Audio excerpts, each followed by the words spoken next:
The place is dark, and it's clear that two people are fighting. A boy suddenly drops to the ground. One of the guys there notices the human and starts wondering what he's even doing in a place like that. The guy lying on the ground finally sits up and lets everyone know his name is. He says he's 24, has a regular office job, and spends his free time playing survival games. He notices the other person eyeing him, probably not sure what to think. Out of nowhere, he ended up in a desert, wearing only his usual clothes and having no clue where he was. He tried lighting a stick on fire to signal for help and also needed a way to cook food since he had to figure out what to eat. Feeling pretty stuck, he turns to the elf nearby, hoping for some help, but he's not sure if he can trust this stranger or if any of this is even real. Kept insisting he hadn't done anything wrong, thinking everything going on was just some big misunderstanding. He sneaks a quick look at the elf, checking her out from head to toe. The way he stares gets on her nerves. After he called her a dark elf, she didn't waste a second and kicked him hard. Sat there, confused, trying to figure out what he did wrong this time. She starts talking, and it's pretty clear he was staring at her and called her a dark elf. The boy gets curious and wonders if all her kind are just as wild and aggressive as people say. The girl with long hair and pointy elf ears looked annoyed. She could tell the human was judging her, thinking she was some kind of wild, aggressive person. That just made her mood worse. He stands right in front of him, acting all confident. She catches him glancing at her chest and notices right away. Curious, she tries to figure out what's got his attention. The guy doesn't even try to hide it. He's just honest about where he's looking. The elf takes a deep breath, closes her eyes, and really focuses, almost like she's trying to read his mind or figure out what comes next. Suddenly found himself standing alone in the middle of the desert. He looked around, confused, trying to figure out where he was and how he ended up there. Everything was silent, with nothing but endless sand stretching out in every direction. The character couldn't make sense of what was going on. When he glanced up, he spotted two planets in the sky. At first, he didn't get what they were, but someone explained they were called and kept squinting at the bright sun, shading his eyes with his hand because it was just too harsh. He was in a whole different planet, and right next to a huge desert, the black forest stretched out. It was his first day out there, and he still had no clue what kind of place this really was. He stuck his hands in his pockets, half hoping he might find something useful. Dug around and pulled out his phone, his house keys, and his wallet, which had a little cash and a payment slip. Even in the middle of nowhere, the guy still felt pretty sure he could get out. Maybe he'd find a taxi or stumble into a city and somehow make it back. Stands there taking it all in. This place definitely isn't Earth, and that sinks in quick. He's not exactly thrilled about it, but at least there aren't any wild animals around, which helps him relax a little. He starts thinking about his next move, weighing what's most important right now. After a moment, he figures out what he should do first. Knew he needed somewhere safe to stay, so that was his main focus on the first day in this strange place. He spotted a thick forest nearby, which felt way better than standing out in the open with nothing around. Since he played a lot of games, he started thinking like he was in one, trying to figure out the best way to build a shelter with what he had. He picked up some stones and managed to make a simple knife out of one. With his new tool ready, felt like it was time to check out the area and see what else he could find. He feels safer now, so he steps into the thick forest. Right from the beginning, he runs into bugs crawling around and gets scratched by some thorny bushes. He starts looking around and spots a clearing in the forest. On the ground, there are animal tracks, and some trees nearby have scratches on their bark. Glances up and sees that the sun's still high,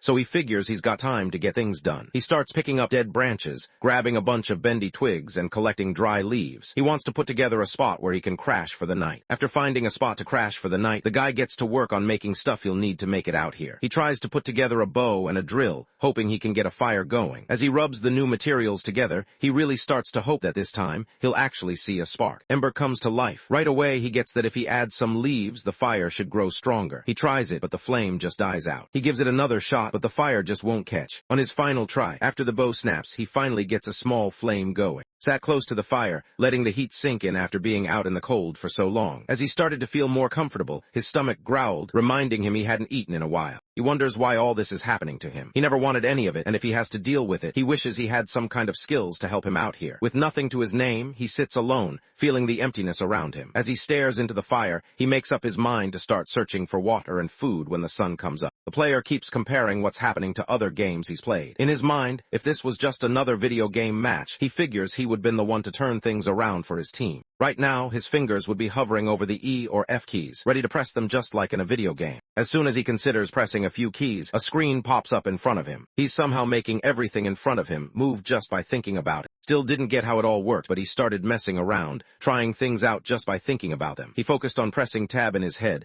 and suddenly an inventory showed up in front of him. That got him pretty pumped. He realized he could actually handle what was happening just by using his mind. After that, he figured out how to open up the crafting menu too. After pulling off the win, throws his hands up and can't help but grin, feeling pretty proud of himself. But as he starts to calm down, it hits him. This isn't just some random challenge. He's actually stuck inside a survival game. The thought sinks in, and now everything suddenly feels way more real. He looks at the game, realizing it's the same one he used to play all the time. Now he's not sure what move to make next. The hero thinks back on everything he's done so far and knows he's already crafted every material he could get his hands on. Glances down and notices a knife, a water canteen, a bow, and a bunch of other stuff lying around. He picks up each piece of gear, checking out everything he's made from stone and wood. Even though he's not an expert with some of these tools, he's still in a good mood. He knows he can come up with any tool he needs just by thinking about it, so that keeps him feeling confident. Isekai'd had this cool inventory thing where he could stash stuff without actually lugging it around. Even though it was handy, he decided not to head out right away. It was already night, and going outside seemed like a guaranteed bad idea. So he just lay down by the fire, stomach still growling, trying to get some rest. When morning came, started talking to what looked like a camera, almost like he was vlogging or going live for his followers. He introduced himself, mentioning it was his second day surviving in some new world. But after a second, he realized how weird it was, since none of this was for show. This was real life now. Meanwhile, was feeling super thirsty. As the boy wandered around, he started to realize how much he could do just by thinking about the keys. He noticed that when he focused on the keys, his body would start moving almost on its own, like the usual rules didn't matter anymore. It was a weird feeling, but also kind of exciting, knowing he could move this way just by using his mind. Whenever he hit the key, he could move around way quicker and didn't get worn out. If he tapped he could jump way higher than usual. He pushed through some tough spots, catching sight of water far off thanks to the jump. It felt a lot like playing his favorite games, and he was honestly having a good time. By timing his jump and hitting the spacebar again, he pulled off a double jump just like in those games. He starts moving through obstacles, landing each time without getting hurt. It actually turns out to be pretty fun for him. All those hours spent playing video games are finally paying off, helping him figure out how to get by. Hopped over a stone and landed hard, catching his breath. As he looked up, he spotted a huge animal lying still on a rock. He stared at it for a moment, trying to figure out what kind of creature it was, but it didn't look like anything he'd seen before. They found themselves alone, far from anyone else. It was just the two of them, surrounded by nothing but open space. Could tell right away that the animal wasn't friendly. He wondered why stuff always seemed to get messed up around him. The animal just looked straight at him and stared right back, not sure what to expect next. Suddenly, the animal bolts straight at. He doesn't waste a second. His legs just take off, pushing him to run as fast as he can. The animal keeps outpacing him, no matter how hard he tries. Remembering the spear he made from stone and wood yesterday, he starts thinking it might be his best shot. He hurls the spear at the animal, but his aim is way off, and he misses completely. Frustrated, he yanks the spear out of the dirt and gives it another shot, hoping this time he'll do better. Slams into the animal, but even though it's hurt, the creature still comes at him hard. It knocks him back, sending him flying. As he tries to catch his breath, spots his spear on the ground, snapped in half. The animal drops to the ground. He spots the spear lodged right in the beast's throat. He saw the lizard struggling, not able to fight back, so he picked up the axe he put together earlier. He didn't waste any time and finished off the animal. It was over fast. Now he finally had something to eat, even if it was just raw lizard meat. He stashed the body away in his inventory, planning to save it for later. But right after, he noticed the lizard's body had disappeared, leaving only a bloody spot on the ground. Realized he needed to get out of there fast. The blood on the ground wasn't just a mess. It could easily bring in more animals. Not wanting to stick around and risk running into something worse, he quickly left the area, keeping his head down and moving as quietly as he could. While he was out walking, came across a lake. Thirsty, he thought about making a water bottle so he could save some for later. Even though he really wanted a drink, he remembered he had to clean the water first. Getting sick out here wasn't an option. He managed to gather up 50 bottles worth and noticed his inventory was pretty much packed with water now. That should keep him going for a while, so he wouldn't have to worry about finding more anytime soon. When he checked his menu, he spotted a spot with drinkable water. This was a huge win for him and would make things way easier. On another screen, finds an option to grill some meat. He's pretty satisfied at the moment with water by his side and hot, grilled meat ready to eat. He hits another button, not really sure what it does. Right then, his 1-liter water canteen suddenly turns into a much bigger plastic bottle. He can't help but wonder if hitting that button cleaned the water or just made more of it. Like, did it just jump up by 5 liters? But he's super thirsty, so he doesn't overthink it. He chugs a big mouthful and realizes the water tastes just right. He's starving, so he goes straight for the lizard meat. It's the first real food he's gotten since showing up in this strange world. The taste surprises him. It's actually pretty good, kind of like chicken, so he keeps eating until he's full and not thirsty anymore. Looking around, he notices there's still plenty of daylight left. Figuring it's smart to use his time, he decides to get started on building a base. He opens up his inventory, grabs a shovel, and gets ready to dig out a spot where he can sleep safely tonight. He grabs the shovel and starts digging around the bottom, making a space in the dirt. Now with the area secured,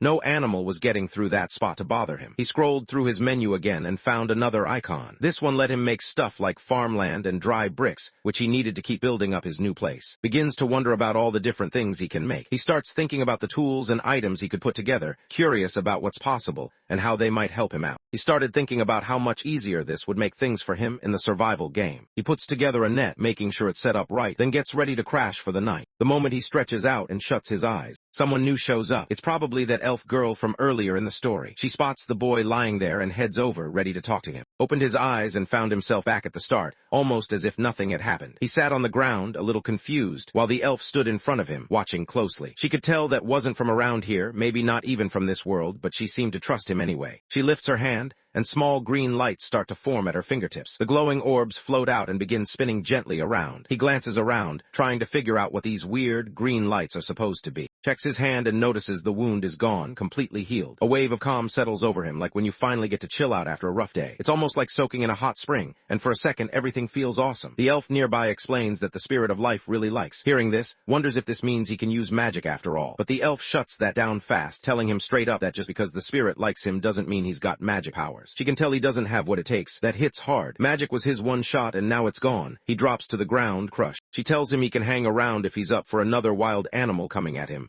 but if he's not into that, he should come with her. He doesn't hesitate and heads off after the elf, sticking close behind. After walking for a bit, suddenly notices he has no idea what this creature's name is. Asks her something, and she turns around looking totally caught off guard. The main guy pushes a bit, pointing out that the elf still hasn't even said her name. Realizing it, she owns up and finally tells him her name is. She's the girl with the long hair, and apparently she's one of the guardians of the Black Forest. But people, especially humans, know her as the Witch of the Black Forest. Starts to wonder if she's actually well known, and says that pretty much everyone around there knows exactly who she is. On the third day, and Sophie keep moving forward, their footsteps steady as they walk together. The boy was worn out from walking so long and wondered why they still hadn't gotten there. His legs ached, and he felt like he'd been on his feet forever. When the forest witch pointed out that he wasn't exactly the toughest guy around, it got under his skin. He felt annoyed by what's said, but before the irritation could really settle in, she distracted him and motioned for him to check out what she was looking at. Takes a few steps forward and notices that the village is getting closer. Didn't hide his surprise when he saw the place. It was huge and honestly looked pretty amazing. Walked with him to the village, and as soon as they got there, everyone treated him like a VIP. People were tossing rose petals at his head, and the whole crowd acted like he was someone really special, almost like a hero from another world. The village's forest witch gave him a necklace. Stared at it for a second, wondering if it was just some kind of weird accessory or if there was more to it. Told him it was actually a charm meant to protect him. But before they made it inside the village, both and got totally caught off guard. He starts to get nervous, not really sure what's going on. Had told him this place would be safe, but now he's not so sure. Up ahead, the forest witch steps in and tells the monsters to move aside, clearing a path for him. She hurried over to the guards, looking serious, and left standing there, telling him to hang back for a bit. The boy's heart pounds in his chest. He's terrified just standing there with the monsters, wishing he could be anywhere else but next to them. Every second feels way too long, and he just wants this to be over. She realizes it might actually be dangerous to leave with those monsters. She turned and motioned for him to come with her, and he followed, curious about what she wanted to show him. They head through a bunch of old wooden houses until they reach an open spot with no buildings around. Grabs the newcomer and hurls him straight into the space between the houses. Glances up, his mind drifting to what she might be up to right now. Suddenly, two huge monsters show up right in front of him, blocking his way. His stomach twists with fear as he realizes he's got no easy way out. He suddenly finds himself surrounded by these creatures. The monster looks ready to attack, and the whole place feels tense, like something bad's about to happen. Started to get curious about what everyone was up to. While he was thinking about it, the monsters suddenly showed up and went after them. Off in the distance, some smoke started to rise. Not long after, showed up again, pointing out that she'd discovered something. The forest witch steps right on, sending him crashing to the ground. As he struggles, she makes it clear that it is hers and nobody else should mess with him. The boy is hurting, barely able to get the words out, and the monsters just look around at each other, not really sure what's going on. Keeps gasping, saying he can't breathe. Still lying on the ground, completely chained up. He could tell he was hurting, but before he could do much about it, the elf spoke up. She made it clear that only she had the right to mess with him. Nobody else was allowed. The monsters around just stood there, not saying anything,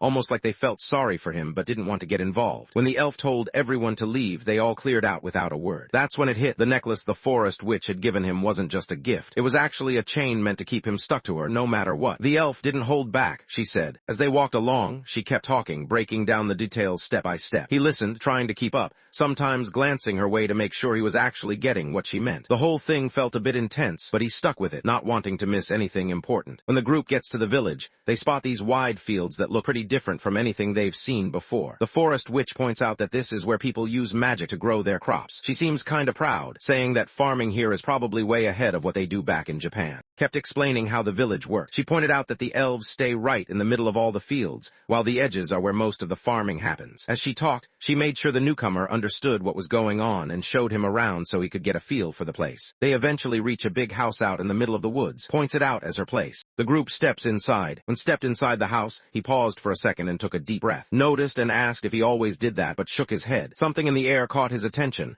A sweet smell that made him curious. He wondered if the forest witch was burning incense or something, but she said she was. Starts to notice that things aren't adding up and wonders what the witch wants with him at her place. She acts casual, saying there's no real reason. Maybe she just thought he was entertaining. Doesn't buy it, thinking she's definitely hiding something. The girl finally decides it's time to be honest. She admits she's interested in because of who he is, what's going on with him, and what he can do. The rest, she says, is up to how he wants to look at things. The elf keeps talking about how, in this sacred place, there are stories about a god who sometimes sends people here for a reason, and she's convinced that is one of those people, but doesn't buy it. He tells her she'll probably regret thinking that, since he knows he doesn't have any magic and wasn't sent by some god. Still curious, asks if has any weird power at. Gives a look that tells him his secret's safe with her. She gets up and can't help but check her out again. He's clearly into her. Figuring he can trust her, gets ready to show off what he can do. He explains that he can keep stuff safe and even make new things whenever he wants. Then, to prove it, he pulls out a hatchet and a spear he made himself. The elf didn't see that coming. She's caught off guard by what he can do. Grip the spear, her mind racing. She couldn't figure out how someone so new at this stuff had managed to make something like that. Meanwhile, caught on that the elf had just gotten some important info out of him,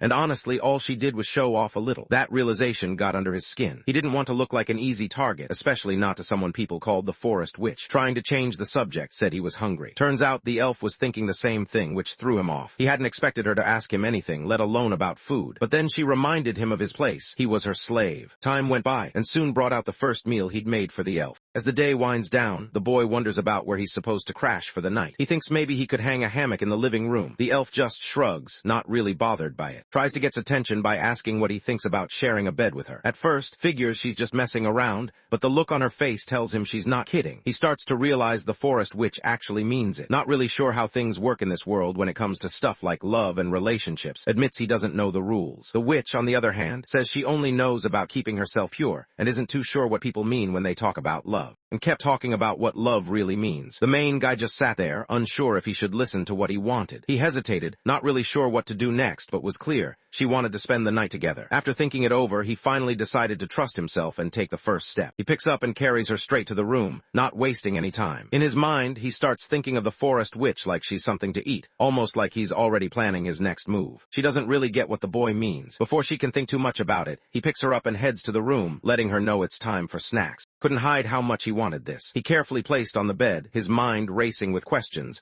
Was there anything special elves were supposed to do in moments like this? But just shrugged it off. She didn't really have any idea since she hadn't been with anyone before. Started to get more excited just thinking about what was coming next. He stepped up, ready to show her what he meant. Meanwhile, tried to keep calm. She mentioned that she was used to dealing with pain, but still, she hoped would take it easy since this was all new to her. Got ready, taking off his clothes and trying to focus on what was coming next. He wanted to be called by his real name this time, hoping it would make things feel more normal. He wondered for a second if he should call the elf girl by her name, or keep it formal and stick with Mistress. The moment felt a bit awkward, but he just kept moving forward, determined to do his best. When they were alone, the girl told him to use her real name, but around others, she wanted him to stick to calling her Mistress. He agreed to it. Things started to feel more personal between them, and as they got closer, the boy wondered how the elf was doing. The sun came up on its fourth day in this new world. The elf stands there, eyebrows scrunched, clearly confused by what just happened. He looks around, trying to make sense of things, but nothing's really clicking for him. When walks into the living room, he spots the girl sitting on the couch with nothing on. He pauses for a second, taking in the weirdness of the moment. He's not really sure what's going on, but he can't help but worry if she's all right. She feels pretty embarrassed, like she just lost a bit of her pride. She thinks back to last night, remembering how close they were and how much it meant to her. Those memories stick with her, making her feel warm inside. She wasn't feeling great about what just happened and let know, calling him an idiot right as he walked into the kitchen with some food. Suddenly, she snapped and started going off on him, yelling that he shouldn't treat a girl like that. At first, the guy just laughed it off, but when she actually started smacking him, he realized those hits kind of hurt. After all the yelling and slapping, the elf said she wanted to go out hunting and grab some stuff after breakfast, but wanted to make sure she got back before dark. Just agreed to her plan. He showed off what he made for breakfast and lunch,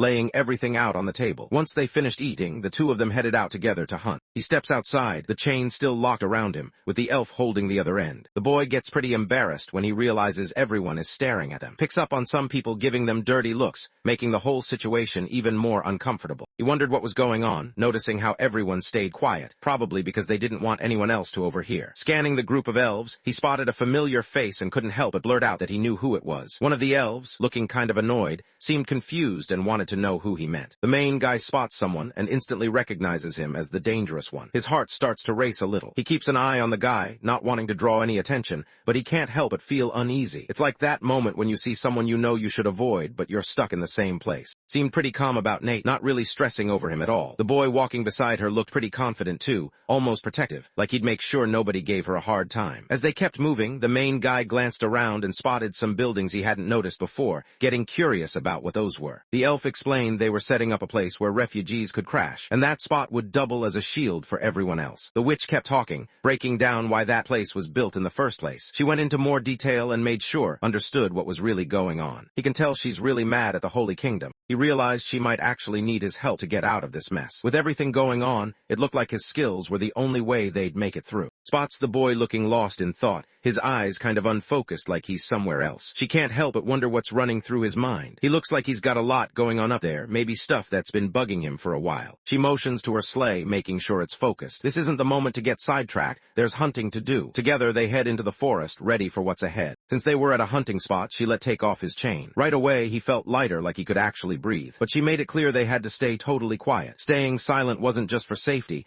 it actually helped because the animals started coming closer, curious about the calm. Knew he had to rely on his skills again. He quickly motioned for to get down, planning their next move. With that, he managed to catch the forest witch off guard. The elf watched as the boy started moving weirdly, kind of like a character glitching in a video game. She couldn't figure out what was going on and tried to explain, but it was tough to put into words. Apparently, it was just something he could do. The elf started to get nervous just watching him move around. The boy then wondered if he could cut down some trees, and the forest witch said it was fine, but she was curious about how he planned to pull it off. She explains that the wood needs to dry out for 6 months before it's good to use. He listens, but he already has an idea. Without saying anything, he opens up his menu and gets ready to chop down some trees and turn them into wood. With just a stone axe in his hands, the boy managed to chop down the tree. The elf didn't expect it at all and just stared, not sure what to think. The woman's face goes red with anger after seeing what just happened. She just can't wrap her head around how the boy managed to chop down the tree so fast. And to make things weirder, the tree looks like it's already dried out and ready to use, even though only a few minutes have passed. The boy tells her it's one of his skills, and she just stands there, totally lost, like her brain is about to short circuit. Takes a second to check if everything is sorted right in his inventory, making sure all his stuff is in order. He's actually pretty hyped about what he just pulled off, and starts talking about how he's going to keep chopping down every tree around. The time goes by and decides to look through his inventory. He notices he's stacked up around 50 trunks, which is honestly a ton of wood, enough to last for a good while. Hale seems pretty chill about it, thinking they've got more than enough to get through the next few days, especially with how quickly they gathered it all. They kept walking, now with some wood in hand, knowing it was time to start searching for minerals. The group starts making their way up the mountain. The path is a little rough, but everyone keeps moving, focused on what's ahead. The trees get thicker as they go, and the air feels cooler. No one really talks much. They're all thinking about what might happen next. Out of nowhere, they spot something on the ground that makes them stop and look closer. The group froze when a monster suddenly burst out from the ground. Fear hit them fast, catching everyone off guard. His nerves kicked in, and he shot a glare, wanting him to quit fooling around and pay attention to what was happening. They glance ahead and spot a monster standing right in their path. He gets a little scared by what he sees. The monster stands there, way bigger than anything expected. Its many legs crawl across the ground, and one massive antenna sticks up, making it look even more intense. Didn't see this coming at all, and it catches him off guard. The boy realized that if he had run into this monster earlier in the day, there's no way he would made it out alive. The elf steps in and tells him to watch out for the monster's stomach because it's actually poisonous. But before anyone can react, a loud scream cuts through the air, making everyone freeze for a second. The monster charges straight at them, moving fast and looking dangerous. Doesn't waste a second. She moves fast and lands a hit on the monster. Even though the monster's hurt, its stinger is still ready to fire at them. Sees this and decides to make a move. He picks up a bow and arrow, remembering to press the left button as he lines up his shot at the monster. It's way easier to hit the target like this. When his arrow lands, he sees right away that his plan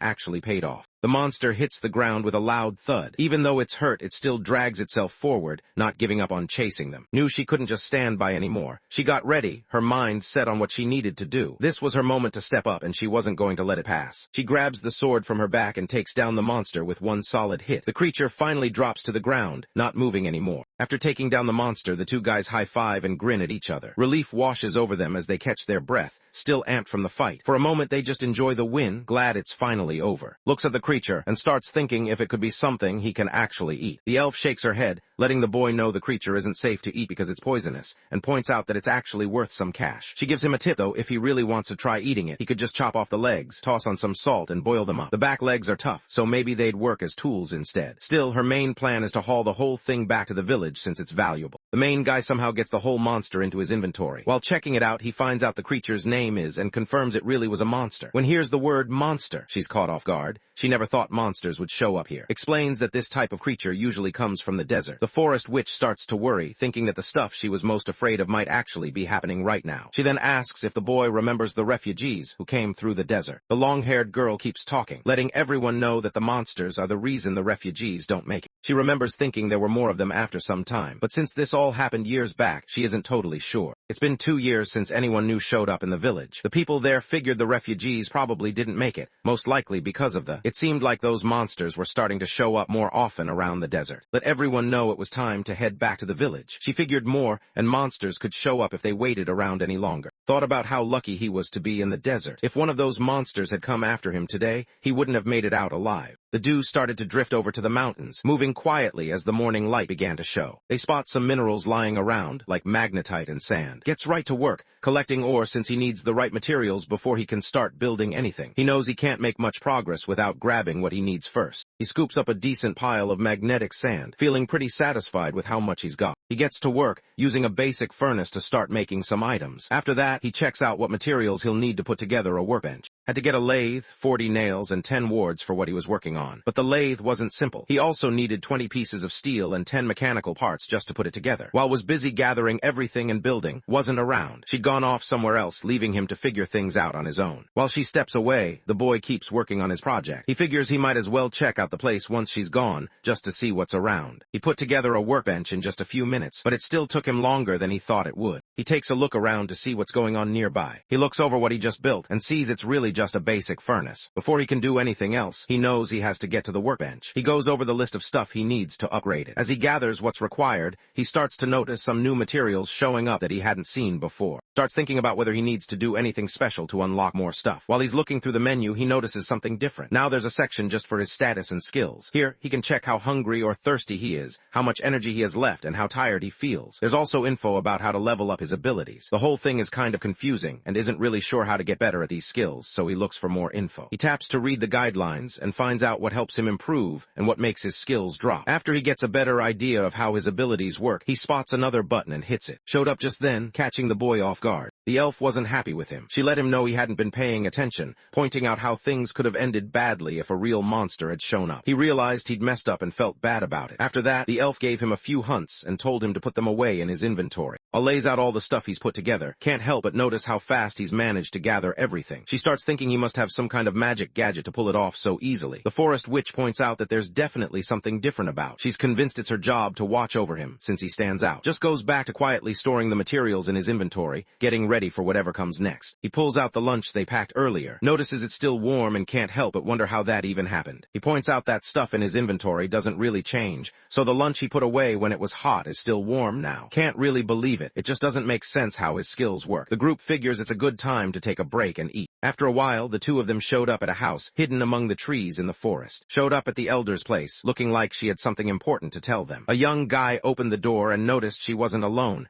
A human was with her. He told her that if she wanted to leave a message, he'd make sure the elders got it. Didn't even bother listening to the guy at the door. She shoved past him, determined to go in no matter what. The other elf, clearly annoyed, muttered that he'd pass along the message, throwing in a rude comment about how this wasn't a place for someone like her. That set off the forest witch. She snapped and punched the elf right in the face. She made it clear that if he said anything else smart, things would get a lot worse for him. Kept reminding himself not to do anything that might annoy. As they walked through the house for a while, he started to relax, but then they stepped into a huge hall. The size of it caught him off guard. In the middle of the the room, there was a big table where a group of people sat. They looked over, curious about who was coming in. They guessed it had to be. Noticed that the people at the table were all women, most of them with hoods pulled up. Some looked pretty old, while others seemed younger. These were the elders everyone talked about. Picked up on some tension, apparently didn't really like being around. The elders glanced at each other, checking out and quickly deciding he didn't have any magic at all. While they were busy sizing him up, told to grab the antennas from the warehouse. As started hauling the antennas out, one of the elders turned to and asked if she'd actually made a human her servant. Kept going, just doing what he was told. Let the elders know that gizmos had been seen in the forest and she'd come to warn them about it. After hearing this, the elders agreed that the situation looked serious. The women in the group started chatting, trying to figure out what they could do to stop the gizmos from getting. Starts to get bored with the conversation. His mind drifts, and he starts thinking about ways to get rid of those creatures for good. One of the elders calls by a nickname she really does like, and it clearly gets on her nerves. She tells them to stop. Meanwhile, the young woman keeps pushing the forest witch, asking if she only kept the human guy around because he was helpful. After that, the elder drops a bomb, saying she already knows what did with and that first night. Everyone's caught off guard by this. The elf starts to wonder how the elder could be so sure that actually got involved with. The elder explains that when a woman accepts a man, her mana changes a bit, and that's how they noticed. All the elders start talking about, and she just shrugs and admits she's never heard of any king like that hanging around where the desert meets the forest. Talks about how much she picked up from, especially stuff about his old town and things that were totally new to her. But the elders start to get suspicious. The story just doesn't add up for them.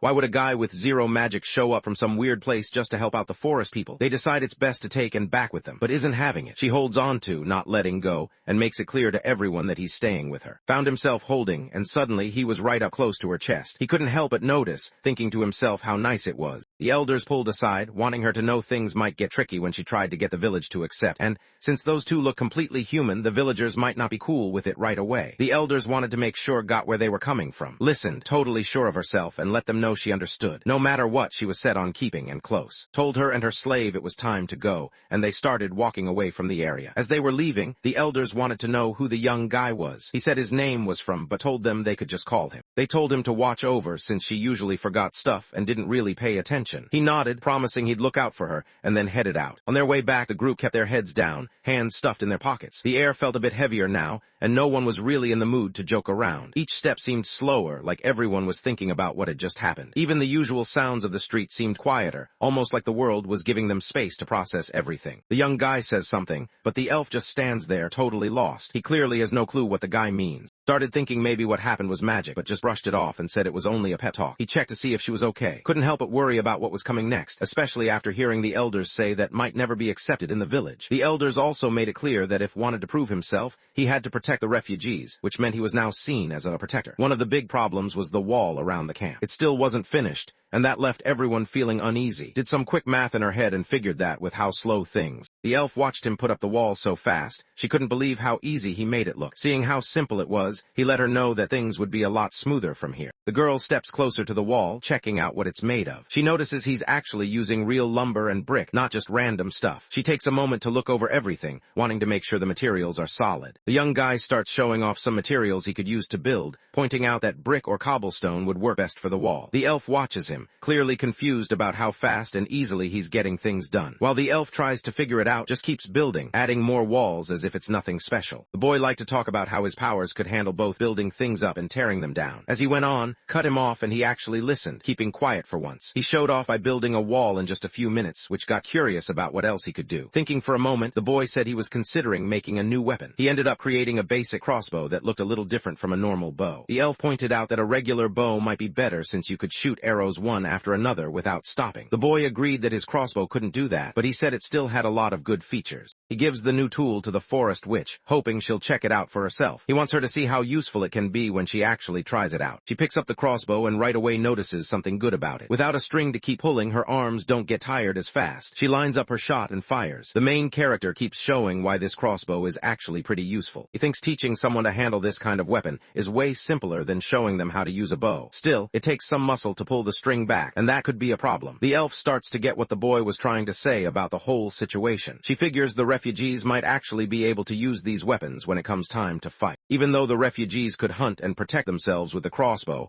it wasn't enough to fight back against the gizmos. Started thinking about building something better, something that could actually help them stand a chance. The boy points out that his crossbow isn't just any regular one. It's been upgraded with animal bones, making it way tougher. Wants to see what it can really do, so she tells him to pull out a gizmo torso from his inventory to put the crossbow to the test. The animal's body hit the dirt and she quickly picked up her crossbow. She took a steady breath, locked her eyes on the target, and got ready to fire. They want to find out if the arrow can get through the tough shell of a gizmo. When they fire, the arrow actually hits pretty hard and messes up the creature. Realizes the crossbow is strong enough to help the refugees if they ever have to fight these things. Starts thinking about how he could build an even better crossbow, but right now, he doesn't have the stuff he needs to make it happen. He wonders if would let him set up a workshop in the backyard, since he still needs a place to keep working on his projects. The forest witch agrees and lets him use the yard, but she wants everything to stay neat and tidy. Doesn't waste any time. He gets straight to work on his backyard workshop. First, he sets up the base, making sure it's solid. Then he moves on to the floor, and after that, he starts putting up the walls. The roof comes last. It all comes together pretty fast, and before long, the workshop is finished. Watches, totally surprised, still trying to understand how humans can pull off stuff like this. Once the job was done, the guy looked around the workshop and realized it was pretty dark inside. He puts together a window, and pretty soon sunlight starts coming in. He's still surprised. Building the whole place took less than an hour, which is kind of wild. The forest witch is still weirded out by everything,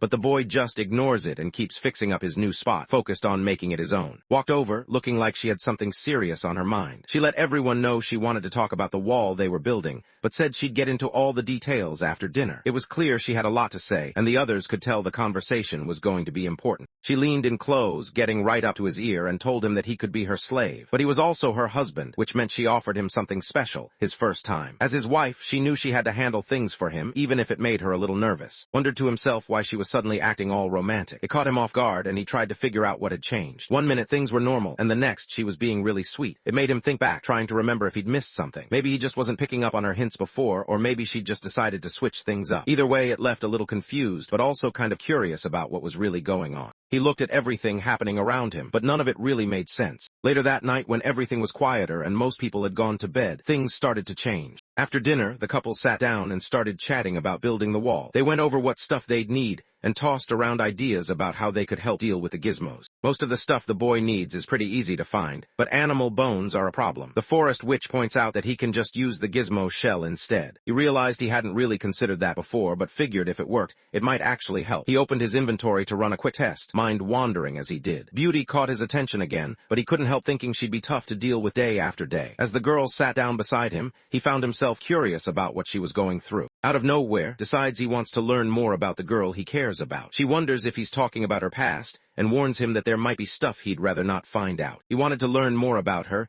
and hear what she thought about different things. The forest witch leaned her head on his shoulder, looking relaxed and comfortable. She starts telling everyone that she's next in line for the royal mariner family. Story kept unfolding. She used to be a princess, but everything changed when the sacred kingdom took away her dad and the rest of her family. That's where her anger toward that kingdom came from. It wasn't just random hate. They'd actually ruined her life. Because her parents were gone, she felt like she had to do something to get them back somehow. That's why she ended up staying in the Black Forest, looking out for people who had nowhere else to go. Started to wonder if that was why thought she could use him. With his help, she might actually have a shot at getting the Mariner Kingdom back, since he seemed to have some real power. The forest just goes along with it. The hero didn't really seem bothered by what was happening. He just thought about how, if the elf hadn't stepped in, he probably wouldn't even be alive. That thought stuck with him, and he decided he was going to stick by her side until he could pay her back for saving his life. People often said he wasn't the most reliable guy around. Hearing that made Yao a bit uneasy, and he couldn't help but feel bad that anyone would think that way. The two of them pull each other close, arms wrapping tight. Their faces get closer until they're kissing, caught up in the moment. A few minutes later, they both end up back in bed. A few hours passed, and soon it was already the 5th day. The elf woke up first, realizing she was lying in bed without any clothes. She seemed a bit on edge, looking over at the boy next to her, who was also naked under the covers. He was still processing everything, trying to figure out exactly what he was supposed to forget. She kept telling him to just let it go and not think about anything she'd said. He tried to play it cool, saying he'd already forgotten, and even joked that he'd forget how had looked after him all night. But then, just to mess with her, he started repeating some things she might have said the night before. The elf's face went bright red, clearly embarrassed, and she reminded him that he was really supposed to. Later on, the main characters show up, just strolling along. The elf points out that the ore needs to come off, and the boy just nods, ready to do what he's told. They checked out how many barrels of meat and sacks of flour they had stacked up, making sure to count the pots of salt too. The elf told to put everything away where it belonged, and the man kept moving forward. He wasn't really sure what his destination was, but seemed to have it figured out. She was heading off to find the people in charge of the refugees,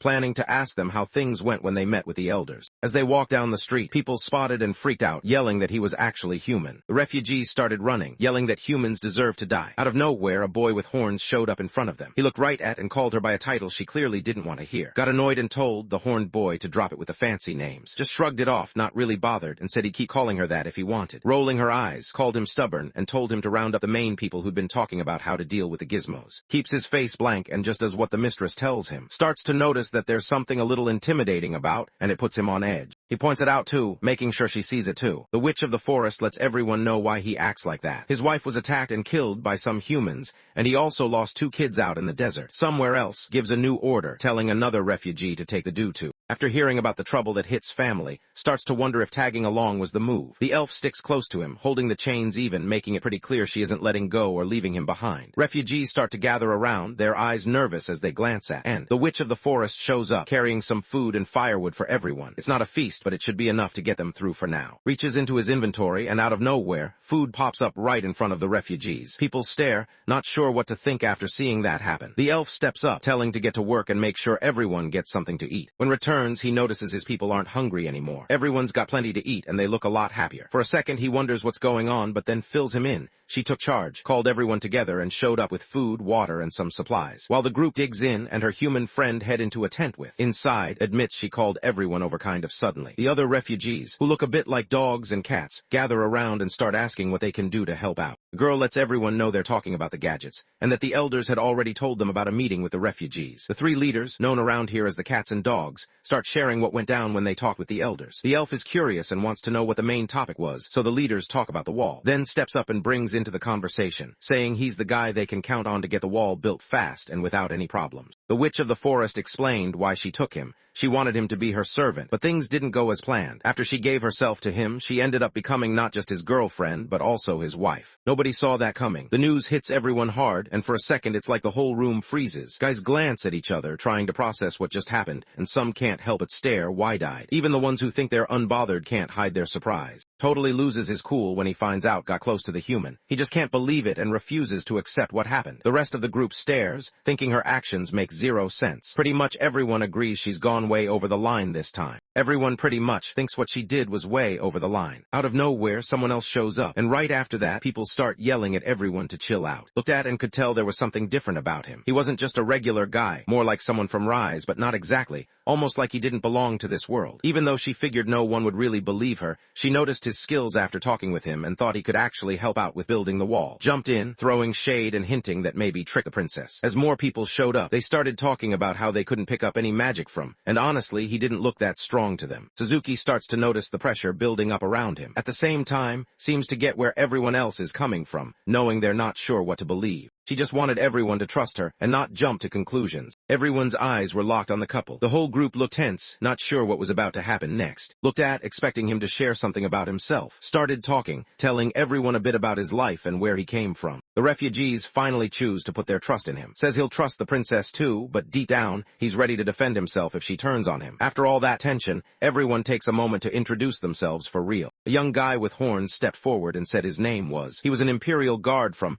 and used to be the vice commander of the knights there. That's when everyone realized was actually a minotaur. Right after that, another horned girl spoke up. Her name was Melty, and she shared that she used to handle things as the internal affairs minister in. Looked over at the girl, trying to figure her out. Something about her made him think of a sheep for some reason. He checked out what she was wearing and realized her clothes reminded him a lot of. The girl caught on pretty quick and noticed watching her. Now it was turn to step up. She kept her big hood pulled low, covering most of her face with just one eye showing. Everyone could tell right away she was different. She talked about her past, saying she used to be part of the court wizards over in. Looked her over and figured out she was a cyclops. Now it was turn to step up. He acted like he didn't matter as much as the others, but deep down, he knew he could handle whatever came his way. Had this wolf-like look about him, sharp eyes, kind of cool and mysterious, like someone who keeps to himself but is always watching what's going on. At the end of the room, 3 people sat together. They didn't seem to get along, kind of like cats and dogs stuck in the same space. Still, they said they were the ones in charge of helping out the refugees. Once everyone finished introducing themselves, wanted to get back to business, so he brought up the wall project again. The group started talking about how they were going to build it. Melty, who had heard plenty about skills, was curious to see him actually do something, not just hear stories. She wanted proof of what he could really pull off. Right then, someone steps in and cuts them off. It's one of the refugees, saying there's trouble with the food. The refugees in the tent let everyone know it was fine to keep eating,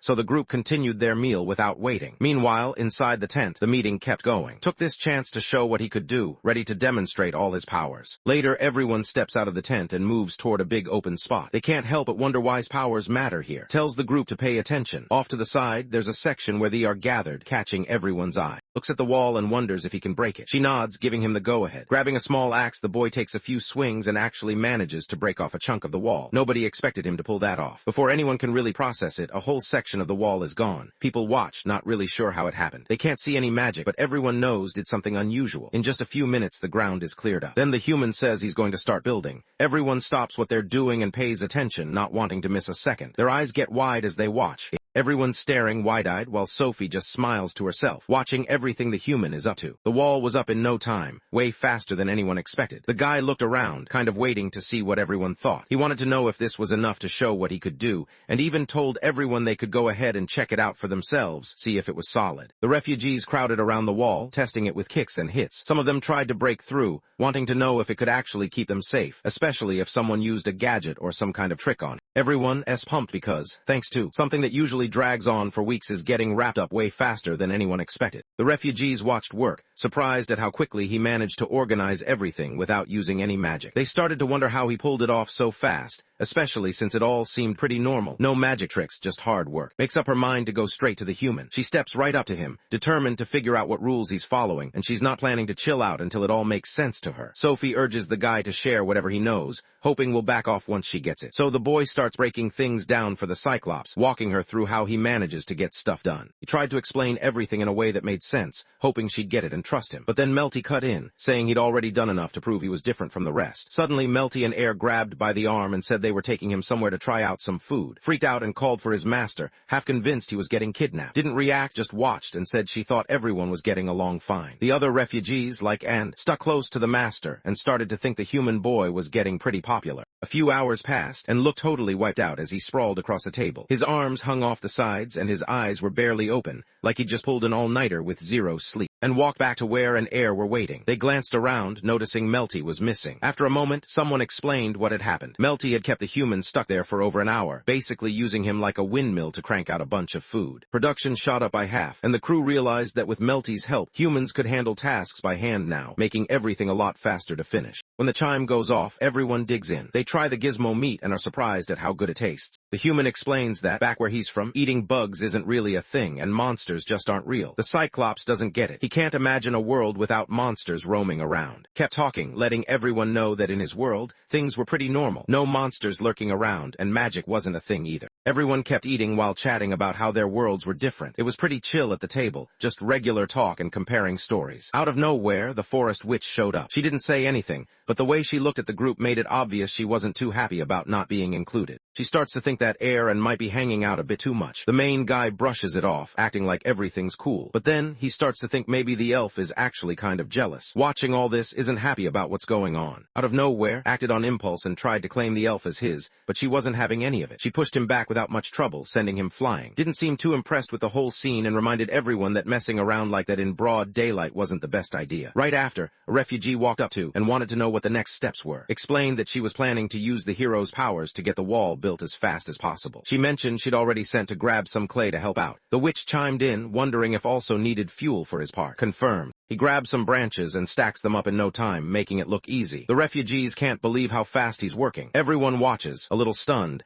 as he gets everything set up way quicker than they expected. The construction project, which usually drags on for weeks, was suddenly moving way faster. Now it would be done in just a few days. Couldn't help but feel proud as she watched the boy handle things so well. The refugees watch show off his skills, and it really catches them off guard. Most of them weren't expecting much, but seeing what he can actually do leaves everyone kind of stunned. Even the ones who usually act tough can't help but stare, trying to figure out how he pulled it off. Aura mentions that if Melty ever found out how fast he could chop trees and get the wood ready, she'd probably want him to clear out the whole forest. The thought of that made the boy pretty tired just imagining it, so he asked Aura to keep quiet about his skills and not tell Melty. Aura nodded, promising she'd try her best to keep it a secret. The Highness pointed out that and needed to go handle getting the clay, while everyone else was supposed to stick around in the forest and keep chopping wood. Heads out while decides to stick around and help everyone with a wood cutting. The three of them kept chopping down trees, not really noticing how fast time was passing. Before they knew it, the sky was getting darker, and it was clear the day was almost over. Spent some time checking out everything had been working on, hoping to spot something important. By the end of the day, couldn't help but wonder if the Cyclops actually figured out what kind of magic the human had. It all sounded pretty crazy to her. She couldn't see any reason behind it, and honestly, she didn't notice any magic in him at all. The refugee can't believe what she's hearing. It's so out there that she decides decides the only way to figure out what's going on with this human is to take a closer look herself, even if that means breaking things down piece by piece to see what kind of magic might be involved. Looks nervous and glances over at his master, hoping for some help. He thinks the girl nearby is kind of scary and wonders if hitting a certain button combo might get him out of this situation. Stays cool, not letting anything get out of hand, and explains that Era is just messing around, trying to make things a bit lighter. The Cyclops backs him up, saying it was all just a joke. Even so, Era adds that as long as is around, she won't do anything to him. But once he's gone, she can't promise she won't try to figure out what makes him tick. After spending the whole day cutting wood and cooking for everyone, his energy is running low. He and the Witch of the Forest start making their way back home, both moving a little slower after all the work. The witch notices how much effort he put in today and seems pretty impressed. After that, the guy checks his inventory, curious about what he might have left. He finds a piece of bread that's somehow still warm, even though it's been there since morning. He thinks back to how the refugees handed him that slice of bread. It hits him that the boys are finally starting to let him in, and he feels pretty good about it. Gives the boy a proud look. Then they both head off together toward the village, ready for whatever comes next. She wonders if people at school are going to like him. He figures they probably will in the end. Melty knows what this guy can do now. Era's been decent to him, but it's pretty clear she only sticks around if he keeps showing off his skills. Doesn't really get what he's thinking most of the time, but she acts nice enough. He sees himself as a tough dude, but figures as long as he keeps it real, things should work out. Thought back to the people he'd run into that day. As he remembered their faces and what they were like, one thing stood out to him. Handing out crossbows to just anyone wasn't such a smart idea. Some folks just weren't meant to have that kind of thing. He knew this weapon was no joke. If it ended up with the wrong crowd, things could get bad fast. That's why he figured only people they could actually trust should be the ones allowed to have it. When heard what's said, it finally clicked for her. Just didn't trust everyone. The boy explains that he's still going to make crossbows, but he's decided to let handle the rest. She gets to decide how many crossbows should be given out to the refugees and handle everything from here. They show up at the humans' workshop. Inside, the place is packed with all sorts of tools and half-finished projects scattered around. Let everyone know he was getting ready to start work for the next day. The main character looks around and checks out what stuff he's got with him. Looks around and figures out which stuff he'll need to make a bunch of crossbows. He gets started on the work right away, setting up everything so that by the next day, a pile of weapons is already finished. While checking his supplies, notices he actually has enough leftover materials to make something even better. The Mistress seems curious about what kind of upgrade he has in mind, so he explains that it's about making one of their tools better or bringing it up to date. He pushes the button, curious about what will happen next. Suddenly, a super bright light bursts out from inside the furnace he's been working with. It almost looks like something out of a magic trick, catching him off guard. Something that started out basic turns into something way cooler and easier to use. Opened up his inventory, checking through his stuff like he was scrolling on his phone. He checks out the menus, curious if anything's changed. The oven just got an update, so now he can upgrade the workbench and make his crossbow better. Plus, he can start crafting more blades and armor at once, which is definitely going to help him out. Hung around nearby, keeping an eye on everything the boy did. She remembered that always fought with a long-handled axe and wondered if could make something like that. Thought about it for a second and figured he could pull it off. Explained it had to be the kind of axe could handle without much trouble. Started thinking it through. As he checked his options, he noticed that the axe he had in mind showed up on his list of things he could craft. That's when it hit him. He could actually add more items to this list just by thinking about them. It was kind of wild to realize he had that kind of power. She leads him over to a house close by,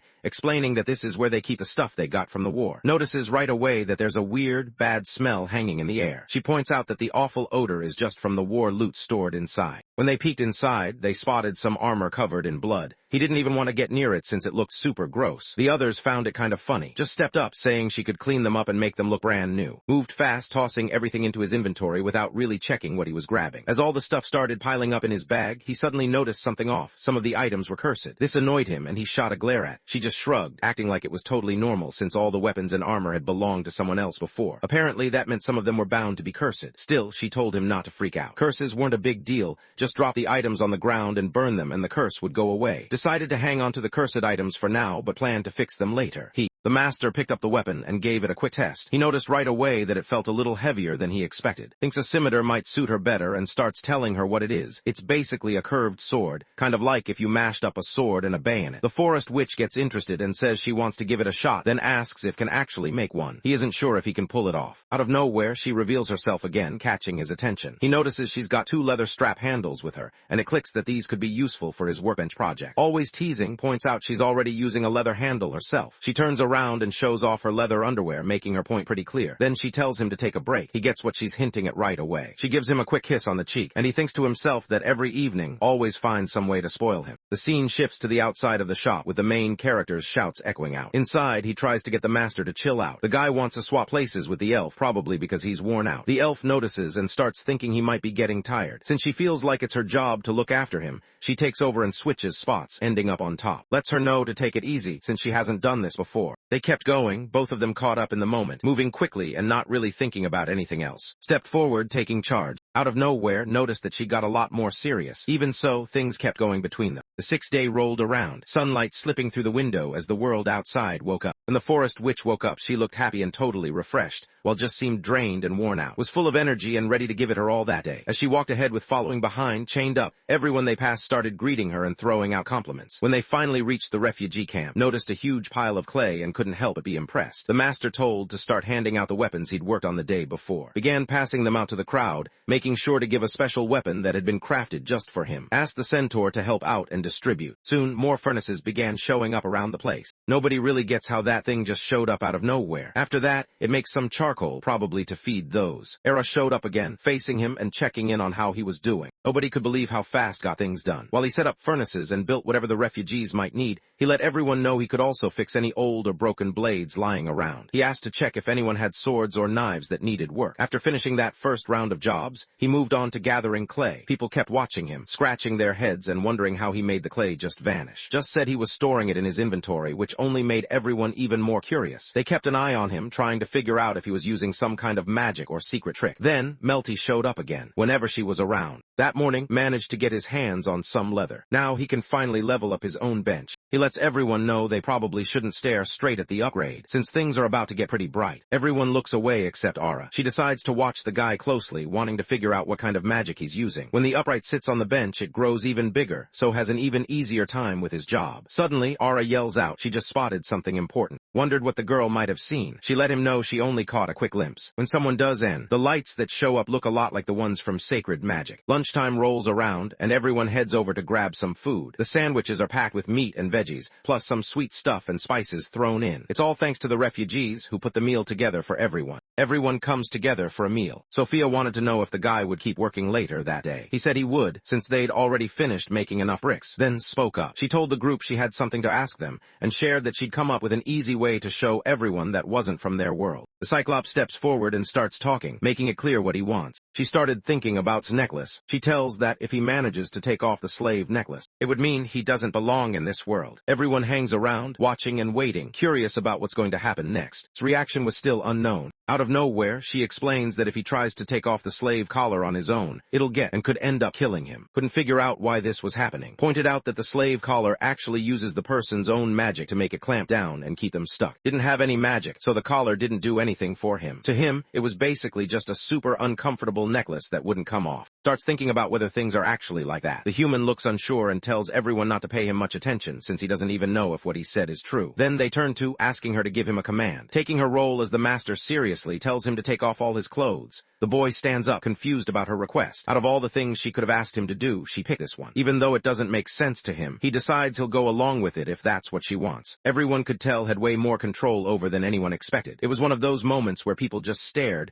realizing things weren't as simple as they thought. Some guys started glancing at each other, not really sure what to say, but it was obvious now was the one calling the shots. The guy doesn't even pause. He just goes for the collar, wanting to see if he can get it off without hurting himself. Right then, everyone starts to realize that none of his orders have actually worked on him so far. Their thoughts suddenly jump back to all the wild moments they'd been through together. Snap back to the moment when smacked him on the head, snapping him out of his thoughts. Melty wanted to know how long it would take for the wall to be finished. He figured that if they had enough blocks ready to go, he could probably get it done in 2 or 3 hours. Melty had a plan. She said they should wait to announce that was in, and show off that the slave collar didn't affect him until after the wall was built. That way, everyone could see for themselves if actually helped out on his own. Pointed out that after making all these afternoon plans, they'd do a quick demo once finished the wall, if everyone gets started on building the wall, pulling together what he needs. While he's working, someone walks up and greets him. It turns out to be The Minotaur stares at, still trying to figure him out. He can't help but wonder why he hasn't made a move with the princess, especially since the slave collar isn't working on him. On the other hand, is kind of confused by what the Minotaur means. He starts thinking maybe the Minotaur is talking about stuff that could hurt them or cause problems. In his mind, he knows he doesn't have any reason to do something like that. Besides, the princess was the one who saved his life, and that's all that really matters to him right now. The boy thinks back to how she was the one who always looked out for him, making sure he was okay. He knows he can't just turn his back on her after everything she's done for him. Dan just stands there, not really sure what to say. Later on, brings up that he wants to figure out how far the wall goes. He thinks it'd be easier if he could get someone he knows to help him out. Steps up, saying he'll go with to check out how far the wall goes. Turns to see if she's cool with it, and she just nods, not making a big deal out of it. The guy tells that he's looking forward to teaming up. Isn't having any of the formal stuff, though. He tells him to just call him, not San, since he only calls the other guy. Wants things to be casual between them. The new duo walks over to the wall, and showed up at the wall, and started checking out how the building was going. Stands back for a moment, thinking about where a big gate should go and how it would fit at the spot. Once he decides, he gets to work and puts the gate in place. The wall comes together fast after that, way quicker than anyone expected. People can't help but be surprised at how fast built such a huge wall to protect the refugee area. Looking at what he finished, he feels proud of what he's done. Let everyone know he was done sooner than he thought he'd be. Everyone's eyes turn to the wall. After checking out what he'd done, looks up at the wall, not sure if it's actually tall enough to keep the out. Dan stands nearby, calm as ever, letting know he's got nothing to stress about. Weren't built for jumping, so they just relied on their strong but sneaky legs to move forward. Walked over, noticing the young guy had wrapped up what he needed to do. She motions for him to keep going with the demonstration,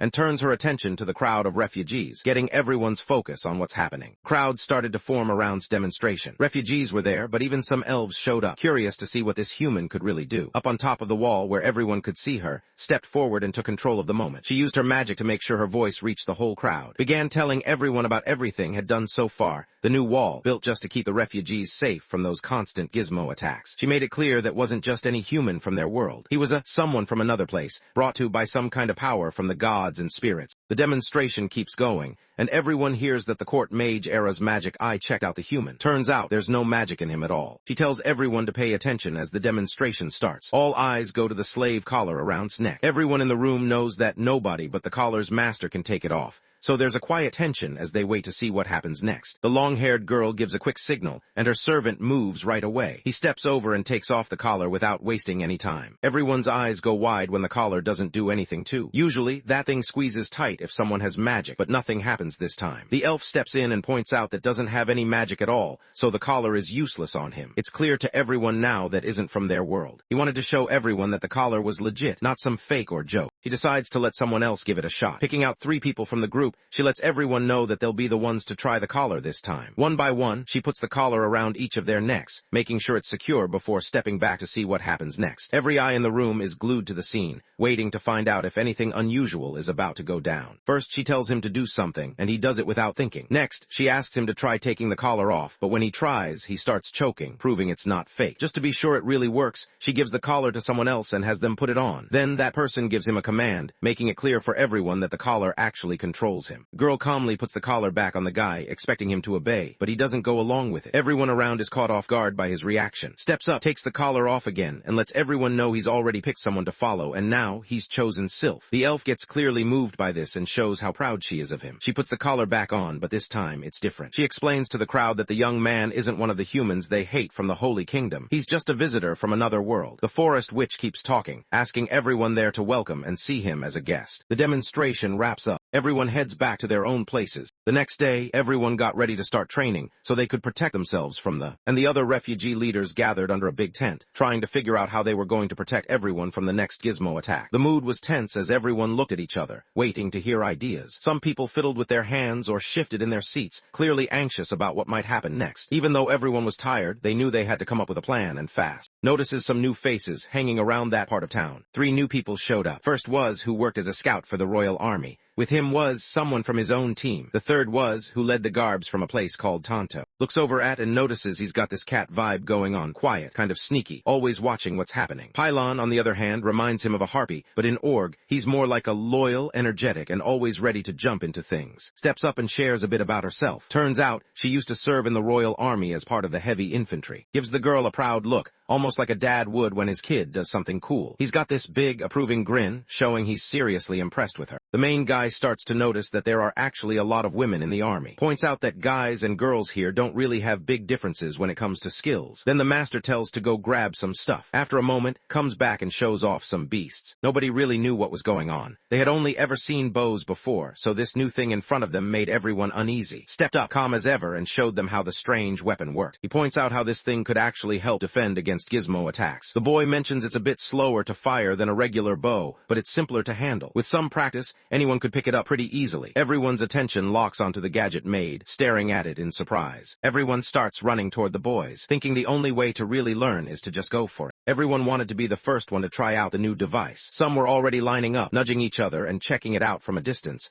hoping their turn would come soon. The excitement was obvious, and nobody wanted to miss their shot at being the first to see what it could really do. And step up before anyone else and go up against the beast. Starts looking into how much it's going to take to keep that device running. He checks over the numbers, thinking about all the repairs and upkeep it's going to need. Let everyone know he built it using his own skills, though keeping it running was going to be tougher than making it. The guys couldn't stop thinking about how much work it would take to maintain. Wasn't going to be able to handle every single beast on his own, so everyone knew they'd have to figure something else out. Watch the weapon, knowing most people found it simple enough, but for her, using something that big just didn't work well. It felt awkward because of her size. Meanwhile, was already thinking ahead, curious about how many of those beasts could actually be created. Checked his supplies and figured he could probably handle around 300 beasts with what he had. Explains there are around 300 refugees, so about 300 beasts should be enough, with a few extras just in case. Tells the boy to get started making the beasts and also wants 5,000 arrows ready to go. Points out they don't actually have enough metal for that many arrows, but isn't worried. She says they'll just go mining tomorrow to get whatever they need. Human sets out some arrows on the table, ready for everyone to use. Jagger grabs a few and decides to put to the test first. Without waiting for backup, the army explorer jumps over the wall and heads straight for the forest. The group can't help but feel a bit uneasy watching her go, but tries to reassure everyone that she'll be alright. The leftover arrows end up with Melty, who gets them from the Minotaur. Tells the group to keep track of what's missing and report it to her, so can handle the rest. The master lets everyone know that she and will go meet with the elders, since the wall is done and it's time for. The elders sat together, watching closely. Lets everyone know that they have finally finished building the wall and handed it over. The elders start talking about what comes next, saying the big thing now is to keep the gizmos out. But then people start arguing because nobody can remember the human's name. Some think he's called, but someone else jumps in and says it's actually. Once they sort out the name, the elders try to stick to their promise. They say they'll send some experienced spirit archers to help stop the gizmos, though isn't totally convinced that the archers will be enough. The master tells them about spirit archers, warrior elves who use their magic to power up arrows before letting them fly.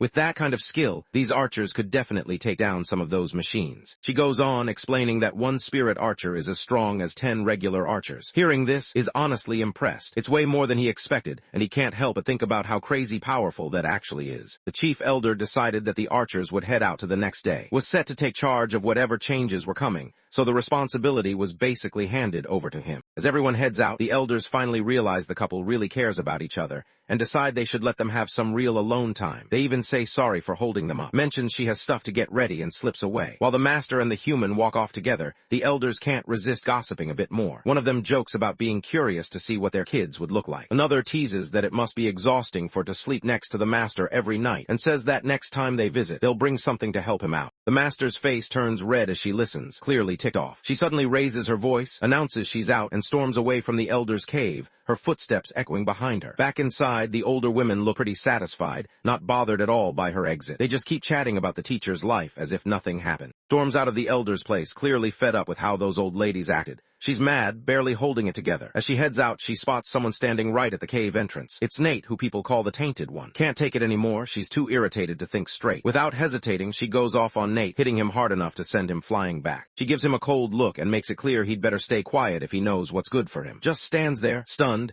not sure how to react to how intense things just got. Punching that guy felt just right to the wish of the forest. The guy starts thinking about why Nate always seems to have issues with. She tells him Nate's got a grudge, even if the reason is that exciting. Still, he's curious, so he listens as the story unfolds. Begins to explain that everything goes back to 3 years ago when the rebellion kicked off in a place under the Holy Kingdom. Back then, heard about the uprising and felt like she had to do something. She ended up sneaking into the warehouse, grabbing some spiritual stones, and heading out on her own. But things didn't stay quiet for long. People from her elvish village found out what she'd done and decided. Explained how the soldiers completely crushed the refugees just because they outnumbered them, like a cat messing with a trapped dog, not even giving them a chance. Seeing all that made furious, and she ended up going after the Holy Kingdom's soldiers herself. After that fight, her body started to change. She noticed her skin looked darker and her powers seemed to grow, but couldn't figure out why that happened just from fighting those soldiers. That's when the master stepped in and said elves are half human, half spirit, and if they let anger and hate take over, they tap into the power of dark spirits. That explained why changed after her fight, her rage. Explained how elves like her, who got pulled into darkness, ended up getting looked down on by others. People called them tainted, and that's just how it was for her. Nate saw her that way too, thinking of her as one of the tainted ones. The witch of the forest knew she didn't have nearly enough spiritual stones to take down 5 soldiers, but she still came close to taking out almost half of them on her own. Things started looking bad for her when the soldiers pushed back, but right then, Nate's parents and the others showed up and jumped into the fight. The girl shares that a lot of elves lost their lives, but in the end, they managed to beat the enemy army. Nate's parents didn't make it. They died in the fight, partly because of decisions the girl made that put them in danger. Since then, people in the elvish village haven't looked at her the same way. The younger elves especially hold it against her and try to keep their distance. The story wraps up with everyone looking at differently just because of her skin color, treating her like she's the one to blame. And the other refugees can't shake off the idea that they owe her something, carrying that feeling with them as things come to an end. Leans in, paying attention as the girl shares what happened. He tries to catch every detail, wanting to understand her side of things. He acted like the past didn't matter to him at all. As long as looked good, he seemed totally cool with everything. The rest just didn't bother him. She gets really emotional and goes in for a hug, leaning her head on his shoulder. After all that tension, they finally lean in and share a kiss. It's his 7th day out here. He wakes up early, still tired, but heads straight to the workshop. First thing, he checks on everything he left half-finished last night. Turns out everything's good to go. Today's the big day, and that means it's finally time to put the beasts to work. The first beast has been upgraded since last time, and now its main parts aren't just metal anymore. Wants to see if he can actually use it, so he gives it a try. It's still tough to pull, no getting around that, but he messes with the controls a bit. After a few tries, he starts to get the hang of it. His skills are getting. Keeps looking over the potion support, checking out all the details. He wants to make sure he understands how it works and what it can do. He still needed to grab a few potions before he could get started on the rest of his stuff. He checks out the stuff he's made and starts to figure out what materials went into each item. That's when it hits him. There are some new things he can craft now because a few new recipes just got unlocked. Walked into the room looking serious. She didn't want to talk about what happened last night, and he understood right away,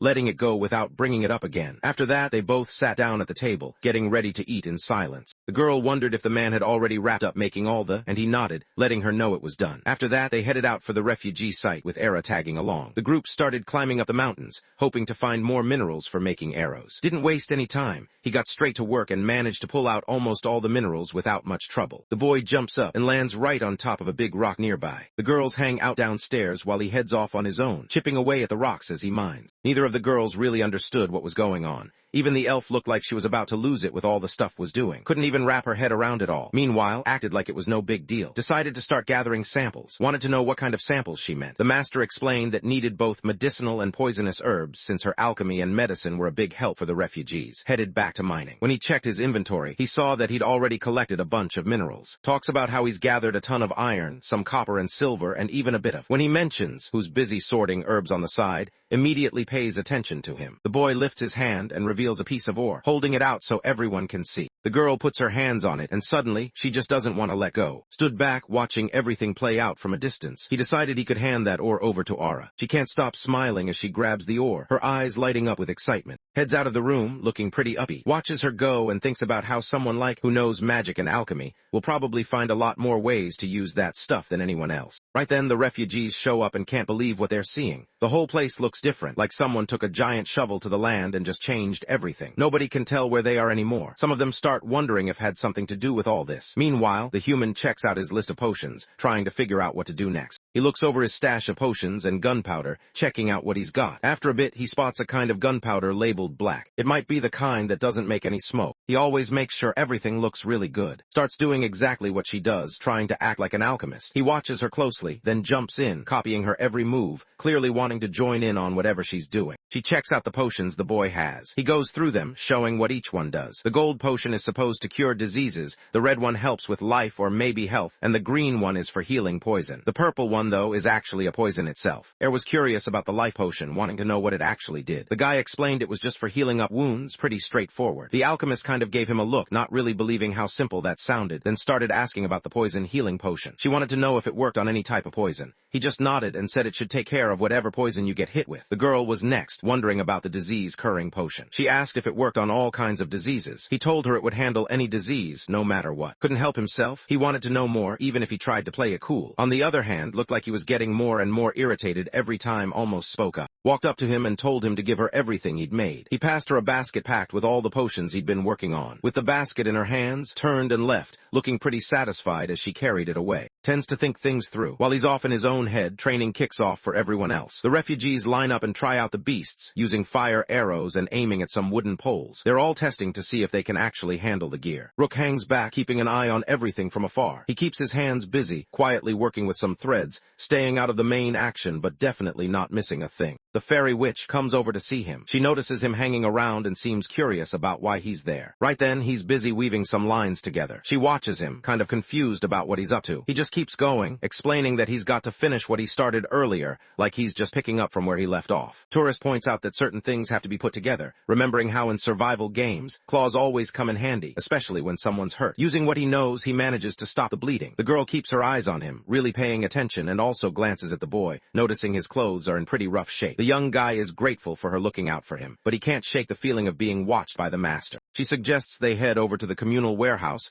and check out if there are any clothes that might fit him. He thinks it's a decent idea and goes along with it. The guys show up at the big warehouse where everyone shares stuff. They hand over a couple of things to the girls in charge, then head inside to find some clothes for. They kick things off using some stones and minerals they'd picked up the day before. Everyone around seemed really happy about how things turned out. After a bit, another elf showed up to help out. Let her know the boy needed some new clothes. The elf said she'd take care of them. When it was his turn, he said he needed leather, glue, and some alcohol. The elf didn't expect the alcohol part and looked a little thrown off. Went on to explain exactly what kind of alcohol he was looking for, making it clear he wasn't worried about the taste. He just wanted something strong. They started heading over to the warehouse, ready to grab everything he needed. When steps away to help someone else and end up by themselves, points out the clothes so can look through them and figure out what he wants to try on. A few minutes passed and showed up in fresh clothes. He said he picked out some basic clothes, but they were super comfortable. And the other elf kept their eyes on. The elf working there couldn't stop laughing, pointing out that clothes totally clashed with his hair. Tried to back him up, saying had already handled the whole hair color situation. Just got more annoyed, not really caring if his clothes matched his hair or not. The girls step in and help the guy fold the hem,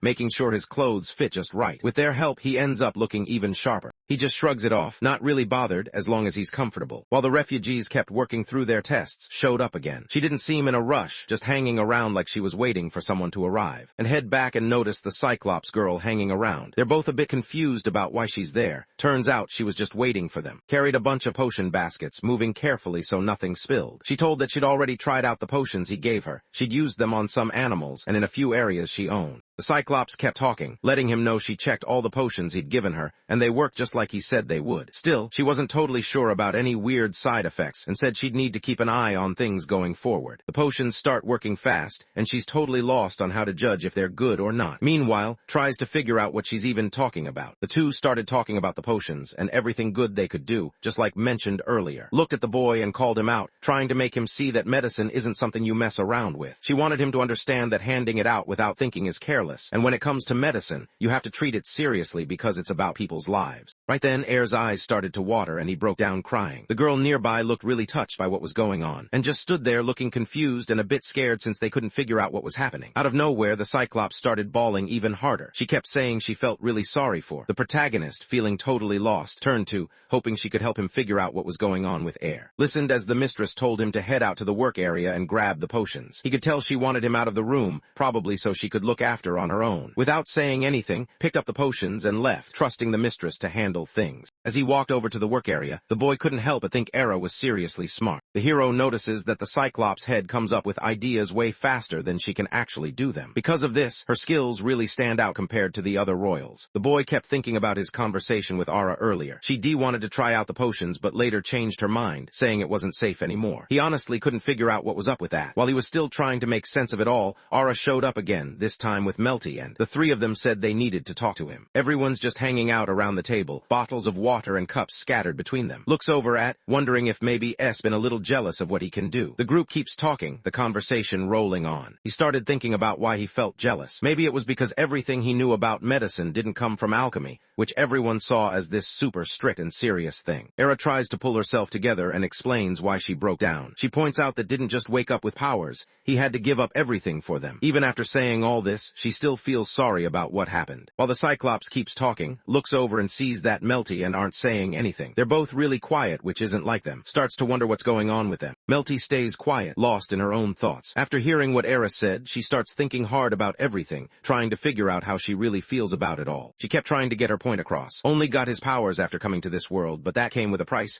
He lost everything from his old life. His family, his friends, all his stuff, even his home, gone. The boy started to think about it and realized he hadn't really considered that before. Now that it was out in the open, though, it made sense to him. The forest witch started to feel pretty bad about using the boy and his powers for her own gain. But the boy seemed chill about it, since he remembered how she saved him before and figured he still owed her. He didn't think he'd paid that back yet. He kept going, saying he was still figuring out his powers, and this time he was in a safe place, so it didn't bother him. Shabbat got where he was coming from and saw their connection as something that worked both ways. Most of the time, the stuff people asked him to do lined up with what he actually wanted to try anyway. While he talked, the three girls paid close attention, not wanting to miss anything. He lets everyone know he's cool with the higher-ups calling the shots, and if something actually bugs him, he'll just say so. After that, looks pretty chill and relaxed, not bothered by anything anymore. Now it was turn. The boy let her know that he hoped they could keep talking like they always did, and that he still had a lot he wanted to share with her. Hearing this, started to get really emotional. They decide to settle things and shake hands. And Melty look a bit confused. They've never really seen people do this before. Steps in and tells them it's something people did back where he's from. It's called a handshake, and folks usually do it when they want to make up or show they're cool with each other. Thinks it's kind of strange, but she goes along with it and gives her hand to the main guy. After that, the other girls do the same. They all let him know they trust to keep handling the building stuff. Melty especially stands out. She helped pick out the team to go after the. With all that sorted, they're getting things ready for tomorrow. Stays pretty quiet for a while, not really saying anything. Notices and starts to wonder what's going on with him and why he's so quiet. The main character lets her know he just needs some space to think things through. He looked pretty upset. In his head, he kept thinking about how he messed up with Era. He figured things didn't get out of hand only because Era was really kind and didn't hold it against him. If it had been anyone else who worked with crafts, his skills could have caused some real trouble. While the main guy is deep in thought, tries to calm him down. She makes it clear that she's not going to treat him any differently, even if he lost all his powers.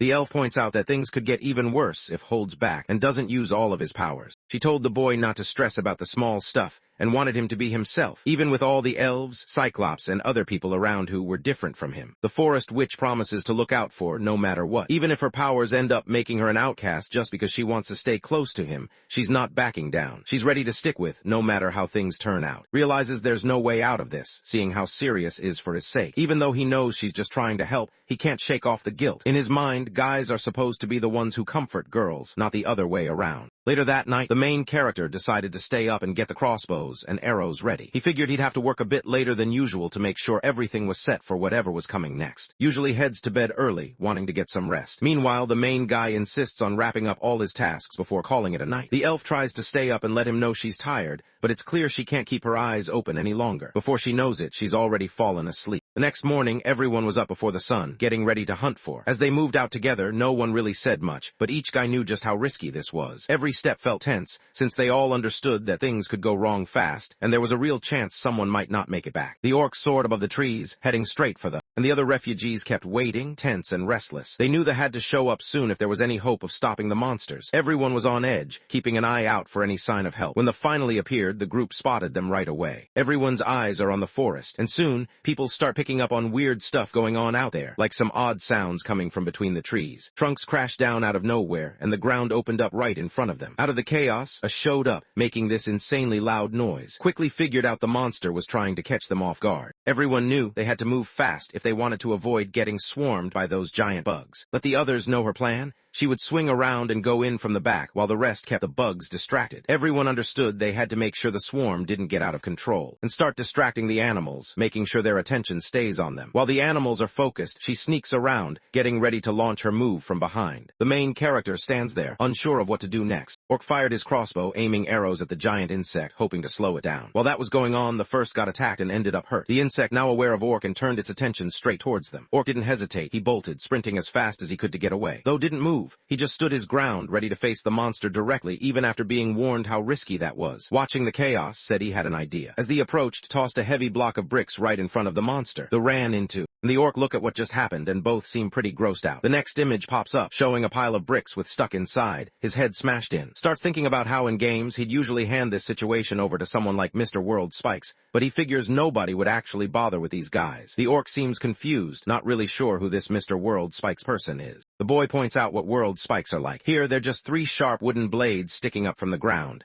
They might slow down if he tries to come closer. Still, doesn't really think those would do much against the monster. Honestly, they probably wouldn't work on the either. Gets it. He knows those things wouldn't really help. Tells him to grab the and stash them in his inventory. After that, the 3 of them move on, keeping an eye out for more monsters. Later on, another suddenly shows up right in front of them. Fight starts up again. Sticks with his usual plan, trying to lure the monster in and slam it into the wall he made. But this time, the plan doesn't really do the trick. That just bounces off and keeps coming, not even close to finished. Right then, shows up and swings her huge sword, taking out the monster in one hit. The big bug drops to the ground, totally done. Pumped about the win, acting like hunting has never been so easy. The orc's hype too, throwing out some cheers and acting like they can't lose to these things, but isn't convinced. He's thinking about what might come next. He noticed some ditches in the ground, the kind with those rusty old spikes sticking up from the bottom. That way, it would be harder for the gizmos to get into the place where the refugees were staying. The boy keeps thinking about different ways to keep the monsters away. One idea that pops into his head is building an underground tunnel so people can get inside safely. Out of nowhere, the main guy gets to work, stacking rocks to build a wall. Watches him, confused about what he's up to. He picks up his hatchet and starts carving into the wood, totally focused on the task. Nobody really gets what the boy is up to. Everyone just stands there, kind of puzzled, trying to figure out what's going on. Benny leans against the wall, making sure it won't budge. Once he's sure it's solid, he pushes off and goes for a double jump, landing with a bit more confidence than before. Landed right on top of the wall and noticed he wasn't falling off. People started looking at him, wondering if he was actually floating. Stared, trying to figure out if her eyes were playing tricks on her. Standing next to her saw it too, so she knew it wasn't just her. The wall built by was actually floating in the air. Thought this would be perfect for making a floating base and apologized for slowing everyone down. Not wanting to waste any more time, the group headed out to keep hunting. Notices the other girls around her looking really worn out. She starts to get why Air always mentions how over the top he is. Just shrugs and tells them not to let his actions catch them off guard. Still, can't help it. She's doing her best to stay calm, but it's definitely not easy. Suddenly, there's a really loud noise. Everyone glances around at each other, completely unsure about what just happened. Out of nowhere, points out that they are gone. Not just 1 or 2, but a bunch of them have disappeared. He figures maybe some of the other ran into the rest of the bodies, and that's the reason they're all grouping up to attack. The that are out hunting keep moving, trying to figure out what made that sound. Out of nowhere, the group noticed 4 blocking their way. Looked at everyone, making it clear they needed to get moving, fast. He figured they must have seen it by now. The monsters were right up on them now. At the same time, another group of refugees runs into some. The creatures show up out of nowhere, making things even tougher for the group as they try to keep moving. Everyone gets tense, trying to figure out a way past without causing more trouble. The guys start making noise and moving around, hoping the monster will notice them instead. Their plan is to distract him long enough so they can figure out what to do next. They're actually really big. Even so, the plan actually goes through. A monster smashes right into a tree. Out of nowhere, a bunch of weird gadgets pop up. The refugee who had been fighting alongside them ended up stuck, unable to move. On the other side, Elle notices the same group of hanging around. She thinks it's best to play it safe and tells the guys not to go all out. Just try to get them to notice them, nothing else. And nodded, letting Sophie know they got what she meant. They didn't seem bothered and just went along with it, showing they understood her. The fight kicks off. On the other side, the refugees are locked in their own struggle, totally unaware that, and have just shown up. Jumps in and strikes the first monster too. On the other side, the girl with the mermaid tail started to fight. She decides to go after the gizmos that are chasing everyone else. Catches the eye of another giant bug. He motioned for the girl with the mermaid tail to hang back, stepping in front of her like he was ready to handle whatever came next. The giant insects started moving their way, getting closer with every second. Quickly puts up a wall and the bug slams right into it, dropping to the ground lifeless. Grabs his crossbow and takes aim at the giant bug. He stays focused, not letting the size of the thing mess with his head. With one solid shot, the crossbow bolt hits its mark and the huge insect goes down. Stands there catching his breath, making sure the threat is actually gone. He looks at what he's done and can't help but feel pretty good about it. Turns out, he doesn't even have to stress about taking down the giant bug all the way. He figures out he can just stash it in his inventory for now. Meanwhile, the other people from the group are still around, watching how he handles it. The group started taking out the rest of the gizmos one by one, breaking them down and making sure none were left standing, was the one in charge, keeping the group together as they fought through the monsters. When the last one was down, everyone took a breather and started checking on each other, making sure nobody got hurt. For a moment it seemed like everyone was fine, but then one of the refugees spoke up, saying she was hurt. When the group looked over, they saw her leg, and it was bad. Her bone was sticking out. That morning, remembered putting together a splint. Because of that, when he came across the girl who got hurt, he actually knew what to do and could help her out. The guy walks over to the girl, looking like he wants to help. He kneels down, takes her leg, and starts wiping away the blood that's all over it. The refugee was looking at turned out to be a reptile. He found it tough to figure out what she was thinking, since her face didn't really show much. He couldn't even tell if she was hurting or totally fine. He picks up the splint, knowing it's finally time to put it to use. The main guy realizes he's never actually put on a splint before, but he figures he kind of gets how it works. He decides to check out what he's got in his inventory, grabs what he needs, and manages to get the splint onto the girl without messing up. Even though he's pretty nervous, he realizes his hands are just doing their thing, almost like he's on autopilot. He's not really sure why that's happening. Then out of nowhere, a girl with a mermaid tail shows up and points out that he should probably fix the broken bone first. Gets to work, putting on a splint and wrapping it up. Once he's done, everyone watches as the reptile's leg starts to fix itself, moving back into place way faster than anyone expected. Nobody really gets how pulled it off, but somehow he healed the girl's legs almost instantly. 1 second her legs were a mess, and the next they looked totally fine. He handed her a potion, apparently cleared by Era, and the reptile girl drank it. In no time, her pain was gone and she was standing again, looking like nothing happened. The group started heading back, still confused about how managed to fix her up so fast. The reptile girl thanked him for helping her out and just shrugged it off, glad he could do something useful. Even though he basically saved her, he reminded her that she'd lost a lot of blood and probably wasn't back to full. After thinking things through, they turn around and start heading back toward the village. Back in the village, takes a good look at everything has put together. He can't help but wonder if this stuff is really strong enough to wipe out the right now is hanging out with the group that just came back from hunting. He's tossing around the idea that one day, he might be able to figure out what's coming next. Groups started forming, each with more than 3 people. Going in a group of 6 just felt safer. Nodded, deciding to let everyone know about the change. As the Minotaur headed out, caught sight of a limp. Looked like the Minotaur's leg was hurt. The human gestures for him to pause and points at his leg, clearly wanting him to show what's going on. The Minotaur sits down, not expecting to see anything out of the ordinary, but then he spots the splint on and pauses, surprised. He looks at his leg, not really buying that anything here could actually fix it. The kid with the horns doesn't seem convinced either,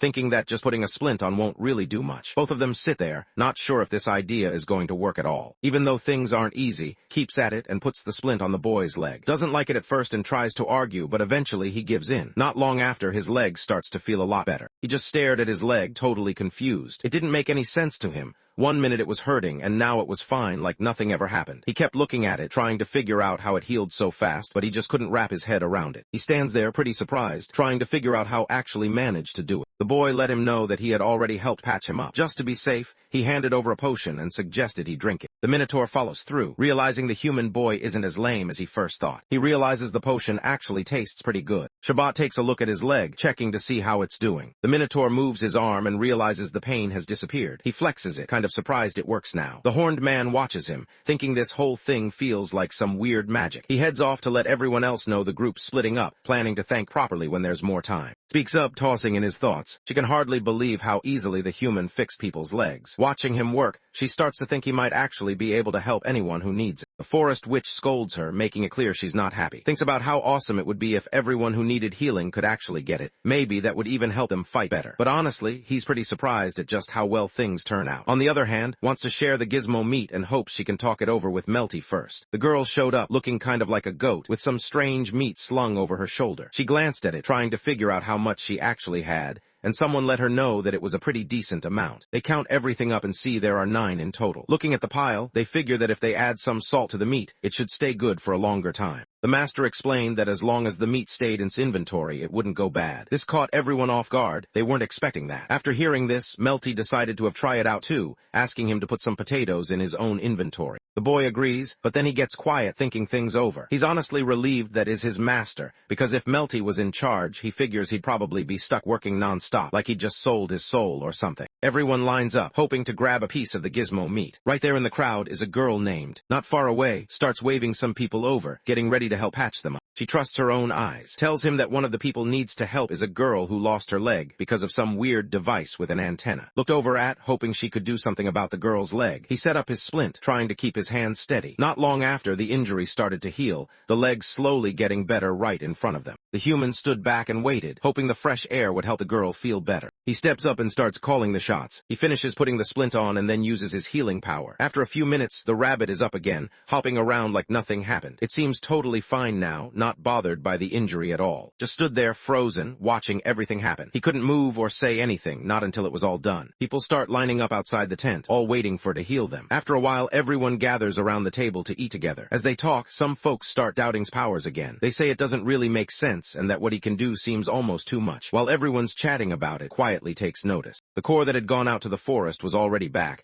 and everyone seemed okay. Nobody looked badly hurt. As the young guy started to zone out, Zeus suddenly stepped in and snapped him back to reality. He thinks taking out to hunt in the afternoon isn't the best move. If something happened to, it wouldn't just be losing one person. It'd mean losing everyone could have helped. That would make things a lot tougher for everyone. Isn't really on board with the plan either, but he still brings up the idea of making more weapons to boost their defenses. The human starts laying out what they need to work on so they can't take them by surprise so easily. Figured they couldn't see far enough, especially since they hunted at night. To fix this, he decided to make some torches so they could light up the area and spot things more easily. Everyone freezes for a moment when they hear the word torch. The plan is still being laid out. Suggests stacking blocks under torches so they can both stop the and light up the forest, basically solving two problems at once. In just a few seconds, the first torch gets set up on top of a block. People start looking at, wondering how he managed to do it so fast and so well. They realize they'll need more wood to make more torches, which means chopping down trees in the forest. There's some hesitation about whether taking down trees is the right move, since it could mess up the forest, but putting trees down would also help everyone spot them more easily. Some are. The guys grabbed their tools and headed out to chop down some trees. After a while, got busy stacking up a few blocks and stuck some torches on top of them. Thanks to all the defenses in place and nothing blocking the view up front, plus everything had set up, it was way tougher for them to get anywhere near the walls. Looks at the torches and notices something's off. They're not lit. He can't help but wonder what's going on with them. It's weird, and it makes him pause for a second, trying to figure out why they're just sitting there unlit. They told him that this was just how the torches work. Era spotted a torch burning nearby and recognized it as the eternal flame. Glances up at the sky and spots something off about the moon. It's got this weird red color that catches him off guard. He starts to question if he's just seeing things or if the moon really does look that strange tonight. He looks over too, hoping he's not the only one noticing how different the moon seems. Still wasn't buying it. He turned to Air and asked if she saw the red moon too. Just like Air said everything looked normal, the moon was its usual yellow. Started to wonder why he was the only one seeing it as red. It didn't make sense to him at all. The forest witch shares what she knows. A red moon always signals that a bunch of enemies are on the way. Starts to realize what's about to happen. Suddenly, thousands of show up near their spot. The boys don't waste any time. They grab a few beasts and take off, getting ready for the invasion. The guys line up their shots and let loose at some of the giant bugs take hits and let out piercing screams, clearly hurting. Couldn't help but feel pretty good when he noticed that his plan was actually working. He looked around and got everyone ready, making sure the team was set for whatever was coming next. Thinks they're better off sticking together, since having more people makes them stronger. She's set on keeping up the fight, not backing down for a second. She grabs her weapon, focused and steady, ready to call on the beasts again. No hesitation, she's in it for the long haul. They hang back, smacking down every that shows up. She lets him know that each time these giant bugs come, there's about 20 of them, and honestly it feels like being stuck on a wild ride that just won't stop. Nobody ever really knows how many will show up at one time. But when they come rushing in fast, the guys don't waste a second. Everyone gets to work, reloading their beasts as quick as they can, trying to stay one step ahead. They headed back to where they were supposed to be, settling in at their spots. The crossbow beasts come into play, doing their thing. After watching how they work, starts thinking about whether he should build even better crossbows. He weighs his options, wondering if upgrading them would give his team an edge. He tells his team to move fast and start the attack right away. He tried to keep the away, but it wasn't easy. Everyone around him was hurting, yelling out because they couldn't handle the pain. Finally lets himself enjoy the moment. It looks like everyone's got the under control, taking them out before the spiritual archers even arrive. Melty gets frustrated and starts yelling at the human, making it clear he wants more arrows right away. The guy figures they must be firing arrows every 12 seconds or so. That would explain why all 5,000 arrows he handed over just 7 minutes ago are already used up. He makes a ton more arrows appear, letting the girl know she can grab however many she needs. Takes a moment to figure things out. He looks around and starts to get what's really going on. Who only ever gets excited about crossbows when he's around. She tries to grab as many arrows as possible. Meanwhile, he thinks about how fast gizmo meat goes bad. Melty says the food will go bad in about half a day, so everyone knows they need to eat it soon or it'll be wasted. The guy realizes he should start gathering things now, or else they'll just go bad. Nodded, thinking about how tasty gizmo meat was. He didn't want any of it to go bad, so he decided it made sense to go along with the plan. Not long after, shows up near the entrance of the village. The boy heads over to find. He wants to let him know that they have started attacking without thinking things through, acting wild and out of control. He wanted to head over and pick up the bodies before anything happened to them. Moving fast, he pulled the bodies in and stashed them in his inventory, making sure they wouldn't just sit out and start to rot. Nodded, showing he got what was going on. The Minotaur also picked up on the whole thing and gave the green light for to leave. Still, he pointed out that it'd be smart to bring along some guys who actually knew how to fight just to play it safe. After that, he handed things over to Org and let everyone know he'd be heading out with. Just then, arrives and lets everyone know she's coming along too. But Sword didn't look too sturdy. It seemed like it could snap if things got rough. Started to get a little anxious. Always trying to help. Mentioned he could make a weapon for the girl and tried to guess which one she'd want. Mentioned how back when she worked for the kingdom, she always used a tower shield and a long mace, so that's what she wanted now. Got to work right away getting her gear ready. The shield was familiar. He knew exactly what that was. But the long mace, that one threw him off a bit. He wasn't sure what it looked like. He opened up his inventory and after checking things out, he started to figure out what kind of weapon she meant. He notices it's built from steel and iron. It was exactly like the shield around the tower. As worked on weapon, his mind drifted to the idea of making something for himself too. He glanced at the tools in his hands and thought about how it might feel to have a weapon of his own, wondering if he should go for it. Walks over, curious about what the human is up to. The human turns to the master, wanting to know if she's done giving out jobs to the spiritual archers yet. She lets everyone know she finally finished what she was working on. After that, lets know her weapon is good to go. The bear girl stands there looking pretty sure of herself. She picks up the weapons, checks their weight, and it just feels right to her. With that kind of confidence, she's already thinking about how she'll take down even more of those weird gadgets. Had just finished putting together a new weapon. He looked it over, thinking about giving it a shot, but right away noticed it was heavier than he expected. Figuring it could use some tweaks, he started planning what to fix. Before he could do anything, grabbed the weapon from him, deciding she'd be the one to test it out first. She checks out the scene and is pretty satisfied. All the weapons are lined up and ready to go, which means it's finally time to head out and start hunting for Gizmo's meat. Right then, Danish walks over and lets everyone know he wants to bring some new people into the group. Right then, the presentation gets started. Miss shows up first. She's the one who's been guiding and also handles spear training for the army. After that, Sir steps into the spotlight. Everyone in the kingdom knows him, and people even call him Double Swords because of how skilled he is. Mrs. has a job, too. She's a lizard, and he still can't really figure out what the lizard man is thinking just by looking at his face. The group decided it was time to split up. Air, the princess, and chose to join the team in charge of gathering supplies. Can't help but think about hoping he'll be alright. The girl explains that she's the court mage. With everyone set to go, it's time to hunt for Gizmo meat. Steps up and takes charge, making it clear that's job is to collect the meat while the rest of the team has his back. When the signal comes to open the gates, the group heads out of the village headquarters, moving together toward the place where the Gizmos and the fallen bodies are waiting. There weren't any around, but everyone still had to stay alert. These creatures were known for sneaking up on people when they least expected it, so nobody could afford to relax even for a second. Admits she knows they're good at sneaking up on people, but she'd rather use her own weapon in battle. Rhea thinks the weapon is actually pretty impressive. She starts to wonder if was the one who made weapon too. Bart's daughter steps forward and lets everyone know she wants her own weapon too. Mentions he wants some cool swords made just for him. Right away, everyone without a weapon starts staring at him, making him feel awkward. Not sure what to do, he turns to for backup. Even so, the witch says it's fine for him to make weapons for everyone. She tells the group to start thinking about what kind of weapon they'd want. Just then, a loud noise echoed through the room. Some started heading their way, so they had to stay sharp and hurry up, picking up the bodies of the fallen before things got out of hand. He decides to move ahead and take on the ones coming closer. Miss follows him. The boy relaxes a bit, knowing the others have the Gizmo group under control as they get closer. He goes around picking up the last of the dead. They get ready and start taking on the giant insects. Sir stood there, catching everyone's attention with his calm presence, and the others jump right into action, weapons ready, taking down the one by one. Hangs back, not joining the fight. She stands there just watching what her teammates are doing. Right then, the human overhears talking with another refugee. The big lion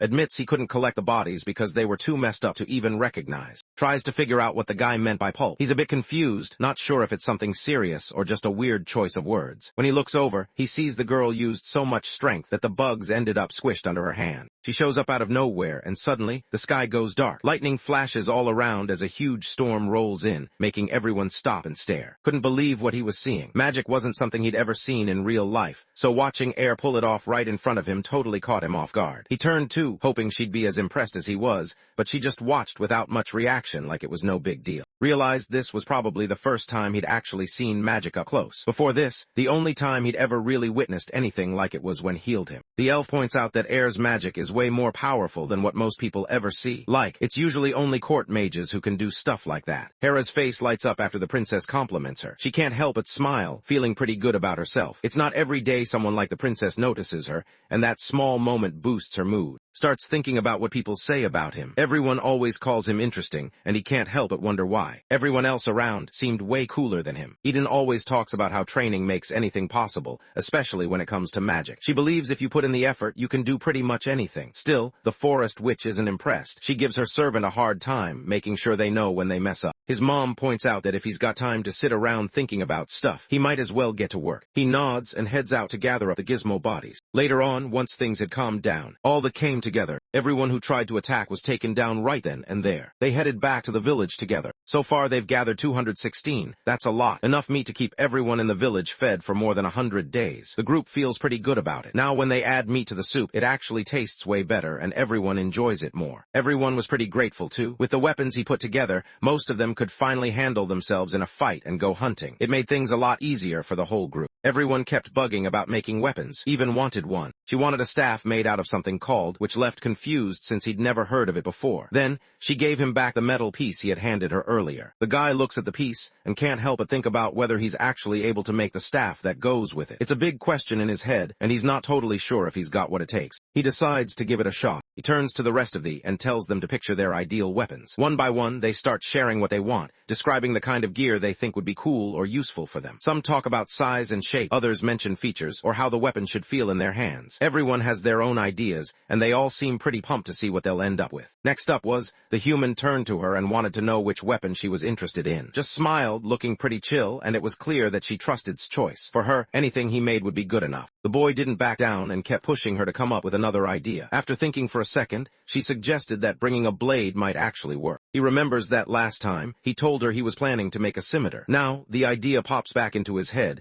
and he starts thinking about how he'd actually pull it off. Later on, he's back in his lab, getting to work on building the weapons everyone asked for. Remembers how he made a staff for, so he figures making a sword for shouldn't be too hard. The next morning mentions that those weird machines still show up sometimes before sunrise, but once daylight hits, they just stop and leave. After that, everyone checks out the weapons crafted. Looking at them, the group can tell they're kind of rough around the edges. Liner couldn't help but feel down since he didn't get the chance to test out the new weapons on the gizmos. Still, the guys around him seemed pretty happy with the results. Everyone appreciated the work done by the men and made sure to thank them for their effort. Stood there the only one without a weapon. She glanced over at the boy, her face tense, kind of anxious that he hadn't listened to what she wanted. But then he told her he'd made something even better just for her. It took him a couple of hours to get it ready, but now it was finally done. He handed her the weapon, and as she took it, she couldn't help but freeze for a second, totally caught off guard. She reaches for the sword and pulls it out. He pulled it out from the protective sheath. When she takes a closer look, she notices the weapon is actually made of. She can't help but admire how good it looks, clearly impressed. Wants to know her thoughts. Starts to explain that this sword is something special. It was passed down as an inheritance from a guy who came from another world. Because of that, it's the only sword that ever got a name from someone not from their own world. Ero keeps a close eye on everything going on around him. They tell to go grab a gizmo corpse because she's curious to see how the cut works. A few seconds go by, and then a broken gizmo drops to the ground. She acts fast and slices it with her sword, not hesitating for even a second. Nobody can believe what just happened. All eyes are on her and the room goes quiet. Some people just stare, caught off guard, while others look at each other, trying to figure out what to do next. They notice right away that sword is actually really sharp. The mistress points out she needs to watch what she's doing, since she managed to slice through both the legs and body in one go. After that, she and get ready to help try out the new weapon. Meanwhile, the knights are told to keep working,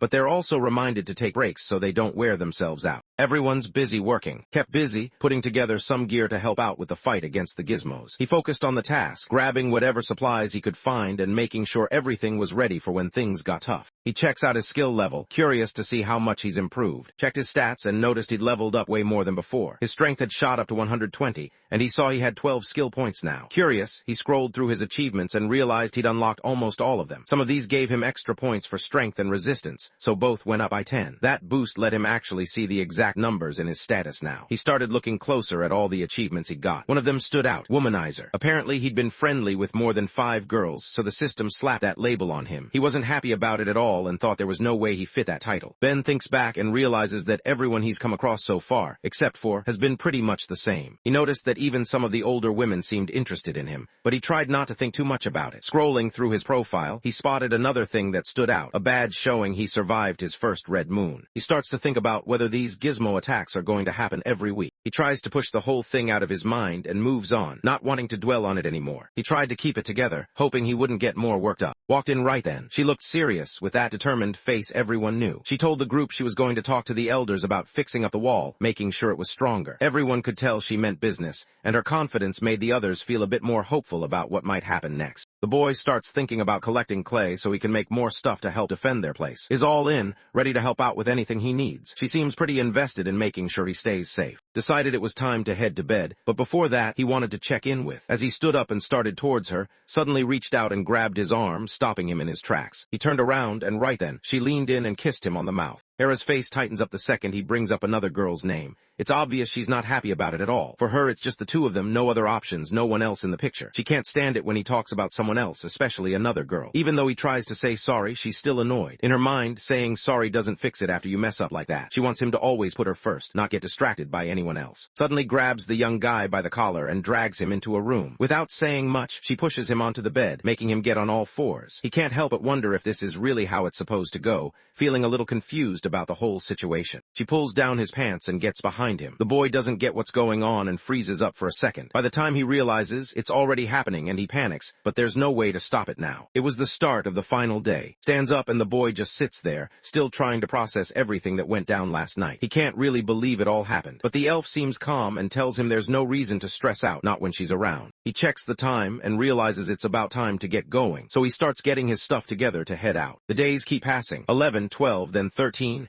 And the group is still locked in battle with her. By the time the 14th and 15th days roll around, looks up at the sky and spots another red moon hanging there. Even though something dangerous just flashed across the sky, still thinks they're finally free. Rain kept pouring over the forest all week, and still, there was no sign of anywhere. Even so, everyone knew they couldn't let their guard down. Thinks the moon looks amazing tonight, while everyone else is still watching the moon. Gets to work and finally fixes up the broken walls. He wants to get the kingdom of back on its feet, but he can't do it alone. He really needs to help him out. He decides that if the elf needs him, he's going to be there for her. There's no way he'd just walk away and leave hanging. Even when the girl tries to act tough and says she's fine on her own, he doesn't back down. He keeps pushing, wanting to make sure she's really okay, because he just can't let her deal with everything by herself. Tells that he's got enough on his plate already, and in the kingdom of there are other armies handling the defense. Even so, isn't backing down. He's set on helping the elf however he can. The elf notices how positive he is about everything. She starts to say something else. He realized that if he stepped in, she'd have a real shot at taking back the kingdom of. After making up her mind, let everyone know she was going to fight to win back the empire. Nobody saw the elf's choice coming. The whole group just froze for a second, trying to make sense of what just happened. Some guys stared in disbelief, while others exchanged glances, not sure what to think yet. Even the ones who usually kept it cool couldn't hide their surprise. Everyone in the room stands by the princess's choice. They get that she deserves to claim what belongs to her. Starts to wonder if the princess is going to stop helping out with the refugee village issues, but she reassures them it's not about quitting, just figuring out how to manage everything. Steps up and makes it clear. If they want to keep everyone safe, they'll have to count on abilities. Once again, the boy found himself in the middle of the desert, the endless sand stretching in every direction. He knew how easy it was to lose his way, so he started thinking about how to keep track of where they'd been. Was with him, moving steady at his side, and was there too, helping out. To make sure they didn't get turned around, they started setting up markers. Each marker was just a simple piece with a torch stuck on top. Nothing fancy, but good enough to stand out. They wanted to make a clear path, leaving these markers behind so they could find their way back or keep heading forward without any trouble. Their goal was to reach the kingdom of. They keep watching the boy, not really letting up. Every time their eyes scan him like they're trying to figure him out, paying attention to even the small things he does. Suddenly gets it. The real reason they're all trying to help the boy reach the kingdom of is because of that weapon. That's what everyone actually wants. The wolf girl walks over and's right there with her. They finally show up at the dusty spot where everyone's marking out their space. Everyone starts chatting about different weapons and cool things they want to make for them. Everyone knows he's good at building stuff, so ideas keep coming up, from gear they think would look awesome to gadgets that might actually help them out. Just listens, already planning how he might pull some of these things off. One of the weapons they checked out was pretty big, with a 792 caliber and measured about 1100 long. It weighed around 4, so it wasn't exactly light. This thing was powerful enough to bring down a machine with only 2 shots. got right to work, setting up camp without wasting any time. He started by flattening out the ground, making sure everything was even. With his new construction ability, he placed down some flooring, then added the ceilings and put up the walls. Before long, he'd built a big shelter with separate spaces for everyone to sleep in. It all came together super fast, right in the middle of the desert. The others looked around, surprised at how quickly he had finished the whole thing. Gets to work and puts up a defense wall. He finishes the whole thing in just a few minutes. Everyone's pretty relieved. They know they'll be a lot safer now, even though they're stuck out in the desert. Still, nobody really gets how managed to pull it off so fast. Everyone starts giving the human props for building everything so fast and making it all work really well. They're honestly impressed by how he pulled it off, and nobody can help but notice how smooth everything turned out. As keeps working, something just feels off. His gut tells him he shouldn't be there anymore, and he starts thinking it's time to pack up and get as far away from that place as he can. He takes off sprinting, pushing himself to go as fast as possible, and are right behind him, glancing back every so often, wondering if any humans caught a glimpse of them. They take off after, but he's way ahead of them. He's not sure how to get out of this mess, and his mind is racing as he tries to figure out his next move. Out of nowhere, he pulls off a quick jump and scrambles up onto a wall he just finished building. Down below and look up at him, clearly wanting him to get down. But he stays put, shaking his head and daring them to come up and join him instead. They want him to create some legendary weapons for them, but he knows he can't just do that on his own. Since he works for, he needs her permission before he does anything like that. Stuck up high with no easy way down,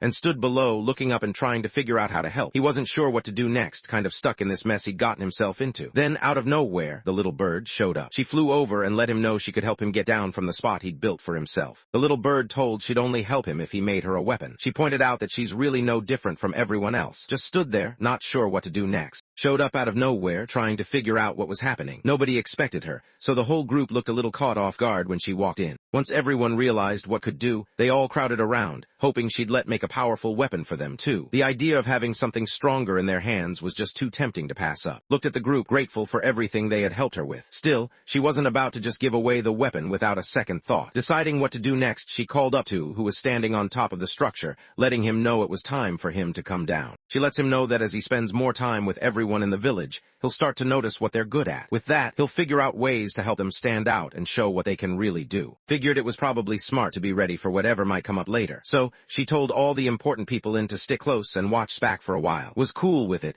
and decided he'd finally make the weapons everyone kept bugging him about. Isn't really sure what to get for RP at first. He stands there thinking it over for a bit. Then something clicks in his head and he remembers something that might work. With a small, confident grin, he pulls out a club and hands it over, believing it's just the right thing for her. Looked at the thing in her hands, totally lost. She turned it over a couple of times, trying to figure it out, but nothing made sense. It was like everyone else just got it, but she had no clue where to even start. Steps up and gets ready to show everyone how it's done. As they're chatting, out of nowhere, a massive explosion suddenly rips through the air. Everyone's staring at each other, totally lost about what's going on. Nobody expected something like this, and it's clear they're all trying to figure it out. Thinks it's some kind of advanced magic and points out that only someone like from the Noahs could pull this off. Still, it doesn't really make sense to them how a kid managed to do it. Then the boy pulls out a hand grenade and gets ready to show them how it works. He tosses it, and once it hits the ground, it goes off with a loud bang. Flames start spreading, and things around them catch fire fast. He explains that once this thing's set off, there's no way to stop it from blowing up. Can't stop smiling after getting her hands on something new. She knows it's important, so she reminds herself to handle it with extra care. Decided it was time to see what the weapon could do. She took off fast, tossing the hand grenade and watching it go off. The whole thing made her pretty excited, so she kept trying it out, setting off more grenades and blowing up all sorts of stuff nearby. Everyone stands there, eyes wide, watching as shows off her new weapon.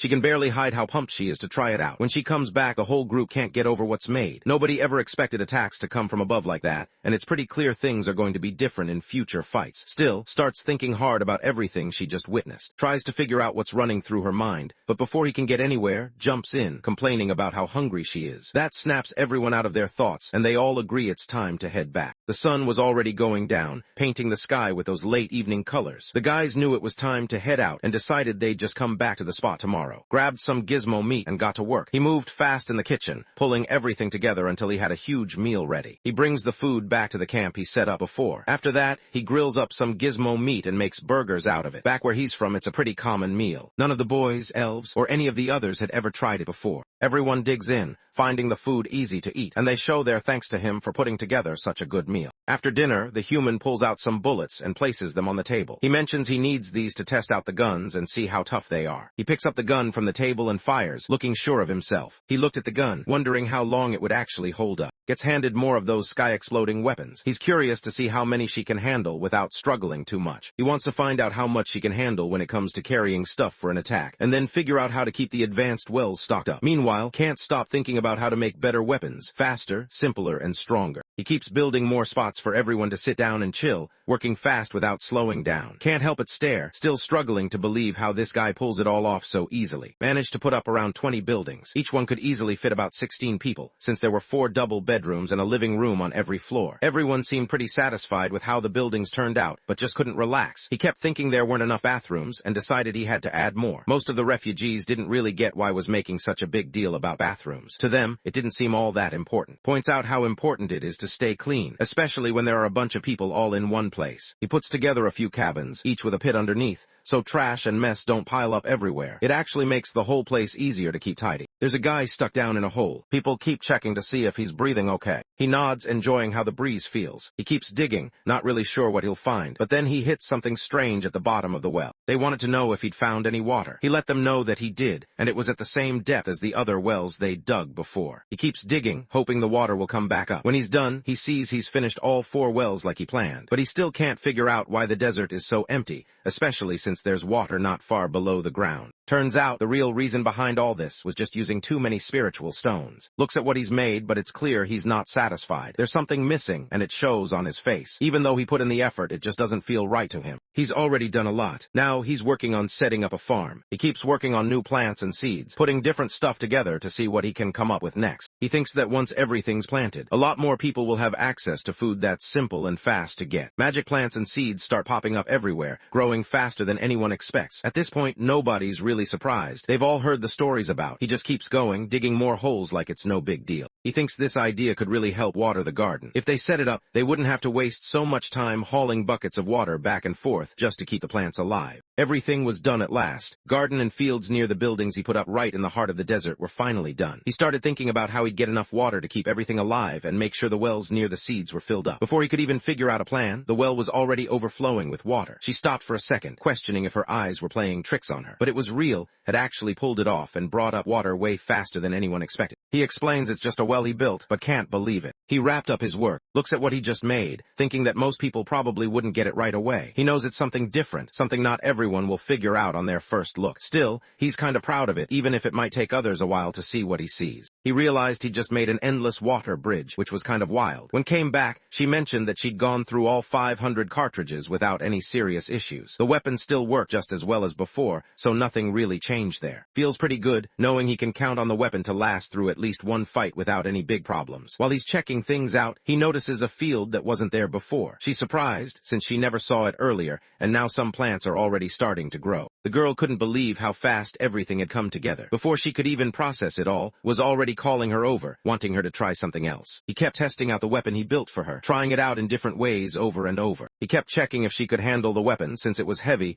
over 3 kilograms. She just nodded, looking confident like she had it covered. Points out that this weapon is way heavier than normal hand grenades, like it could be 4 times as much. Decided to keep that in mind since no one really had a better idea. Everyone was kind of stuck, so they figured they'd just take a break and think about it over lunch. As they sat there, time slowly passed. Everyone was busy eating, told, and to check out the area around the camp. Wanted to keep working on the weapons, while decided to stick around and keep an eye on. After lunch, they head out to explore, leaving everyone else behind to finish up their work just like they planned. The human heads out, ready to get started on building the weapons. He decides to make the Harpies bombs first. Ever since he picked up the item creation skill, making stuff has gotten way easier, even if he only has a rough plan in mind. He starts working, using way more materials than what you'd need for a regular grenade, probably about 3 times as much. After a while, he glances up and sees watching him, her face looking pretty down. He checks to see if things are okay. The elf watched the boy, unsure if he was actually all right. The boy just looked back, confused about why she was even asking. She pointed out that he came from a calm, quiet place, and wondered if he thought all the chaos in this new area was weird. The forest witch looked at the boy, trying to figure out if all these tasks were too much for him. He tried to play it cool, acting like he had everything under control and knew what was going on. Still, he ended up admitting that he was aware of what he'd signed up for and didn't want her stressing about him. He honestly thinks he's headed straight for hell. The girl doesn't really know what to say. She's caught off guard and a bit uneasy. No one wants to even think about a place like that. She tells him about a scary god god called Ima who watches what everyone does and decides if they should be punished. People say that the worst place to end up is hell, where those who did bad things get sent. But at the end, she admits that nobody really knows for sure if hell is even real and is left thinking about it. In their kingdom, people see it as something that lines up with what comes after life. The elf made it clear through her actions that if really thought he was headed for hell, she wasn't about to let him go alone. She stood by him, showing that wherever he ended up, she'd be right there too. She was the one who told him to make more weapons in the first place. He wonders if this is something he should actually be happy about. She thought the worst part was that both of them were responsible for what happened. In her mind, if they both messed up, then they both needed to face the consequences together. So, she decided she wasn't going to let him go through it alone. Wherever he ended up, even if it was somewhere as bad as hell, she'd stick with him. Gets pretty emotional when he thinks about how kind the master is. He realizes they're not actually trying to destroy the sacred kingdom. It's the complete opposite. Knowing this takes some of the weight off his shoulders as the final judgment gets closer. She brings up that, for them, taking someone out is just another way to get what they want. People should just let others be themselves, without jumping to conclusions, and kept thinking about their next move, trying to figure out how they could sneak into the empire and take it back. They planned to send the Harpy in first to start an air attack, hoping to catch their enemies off guard. After that, the rest of the beasts would move in, each armed with hand grenades, ready to finish the job up close. The elf looked at the situation and started to wonder if things were getting out of hand. He couldn't help but think maybe this was pushing it too far, like they might be about to cross a line that shouldn't be crossed. Tries to calm everyone down and mentions he's got something called TNT that should help. Isn't really sure what TNT even is, but seems confident about it. He tells them he'll show how it actually works so they can see for themselves. Wonders if they should get involved and nods, thinking it's a good idea. The elf watched as someone showed him how TNT actually worked. He looked pretty surprised, his eyes wide as the whole thing blew up in front of him. It was like he couldn't believe how powerful it was, and for a moment he just stared at the leftover smoke, probably trying to figure out how something so small could cause such a big mess. She listened to what he said and thought he seemed really smart. After realizing this, he got pretty embarrassed. She went on to say that the plan came up with was exactly what she was thinking,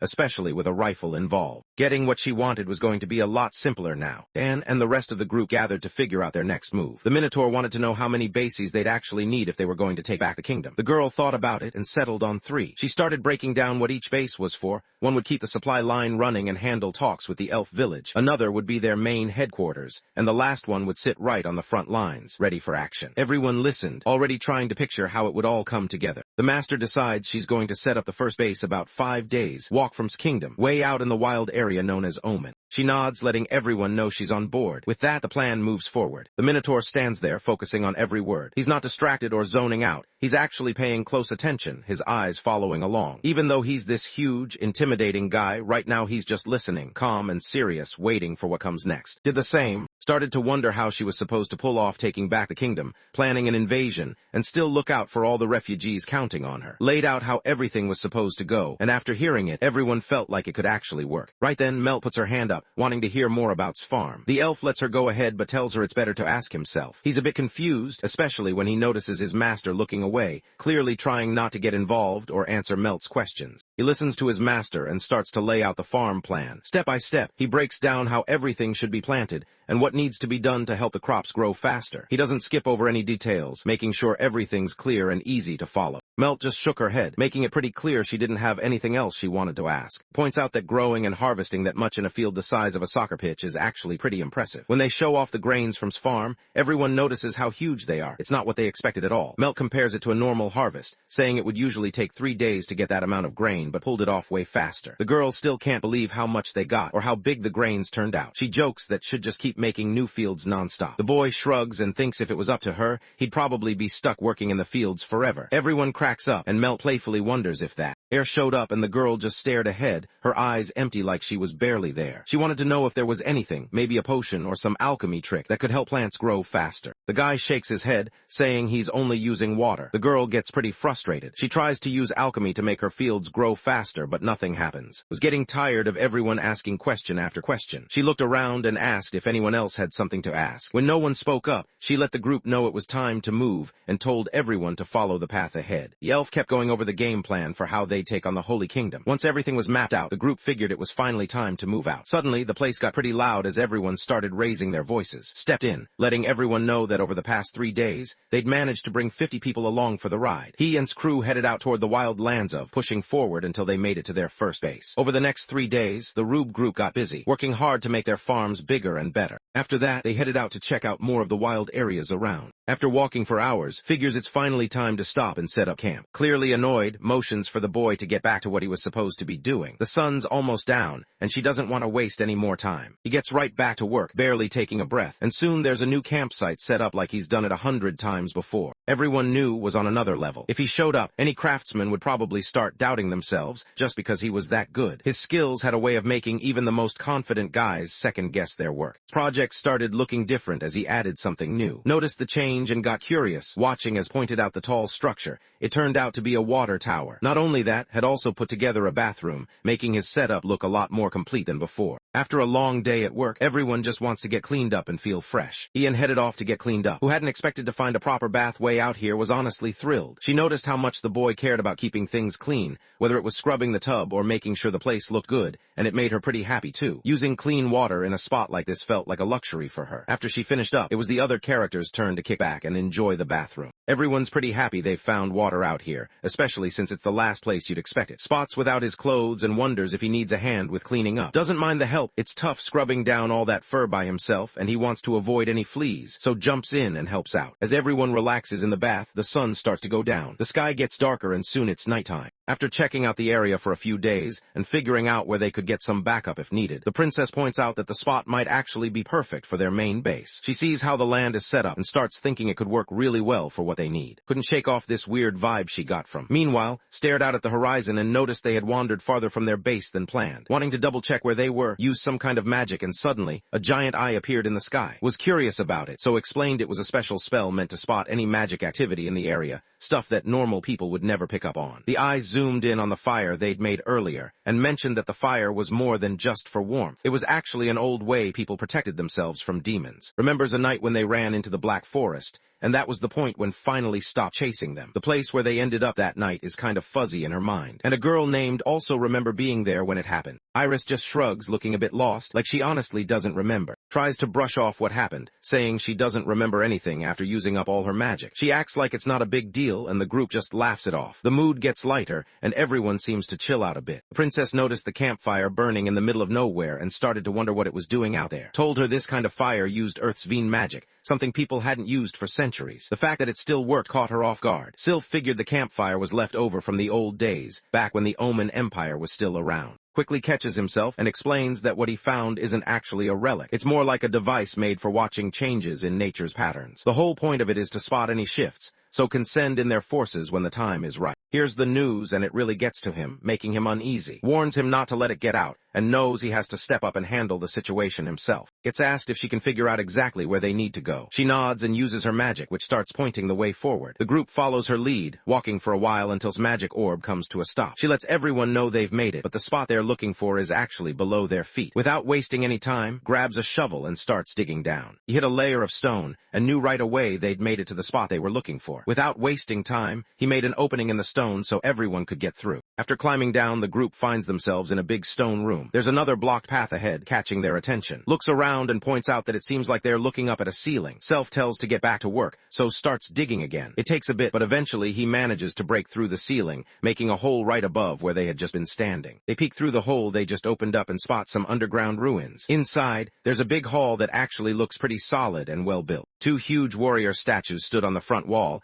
and right between them was a pedestal holding a glowing orb. The group couldn't help but stare, taking in everything around them. Couldn't help but notice how cool the construction looked. The princess turned to everyone, curious about whether the glowing orb sitting on the pedestal was actually where all the energy was coming from. Notices the device sitting there, realizing it's what keeps all the monsters away from this spot. Looking at the way the building is set up, he figures this must be where the castle's magic users hang out, kind of like their main court. She points out that the statues are actually golems. The group kept a close eye on the orb, making sure nothing got close to it. Couldn't help but wonder about the golems, looking at with curiosity, trying to figure out how those things actually work. She goes on to tell him that inside a golem, there are these magic orbs placed in certain spots. They could actually move around and respond to what was happening. Since then, they've been able to see things just like humans do. Looked at the golems and thought he might be able to handle them. The princess was clearly scared and wanted to know what he planned to do. With the shovel gripped tight in his hands, figured his first step was to get closer to the golem. He gets to work breaking a few blocks out of the wall. The concrete blocks pile up in front of him,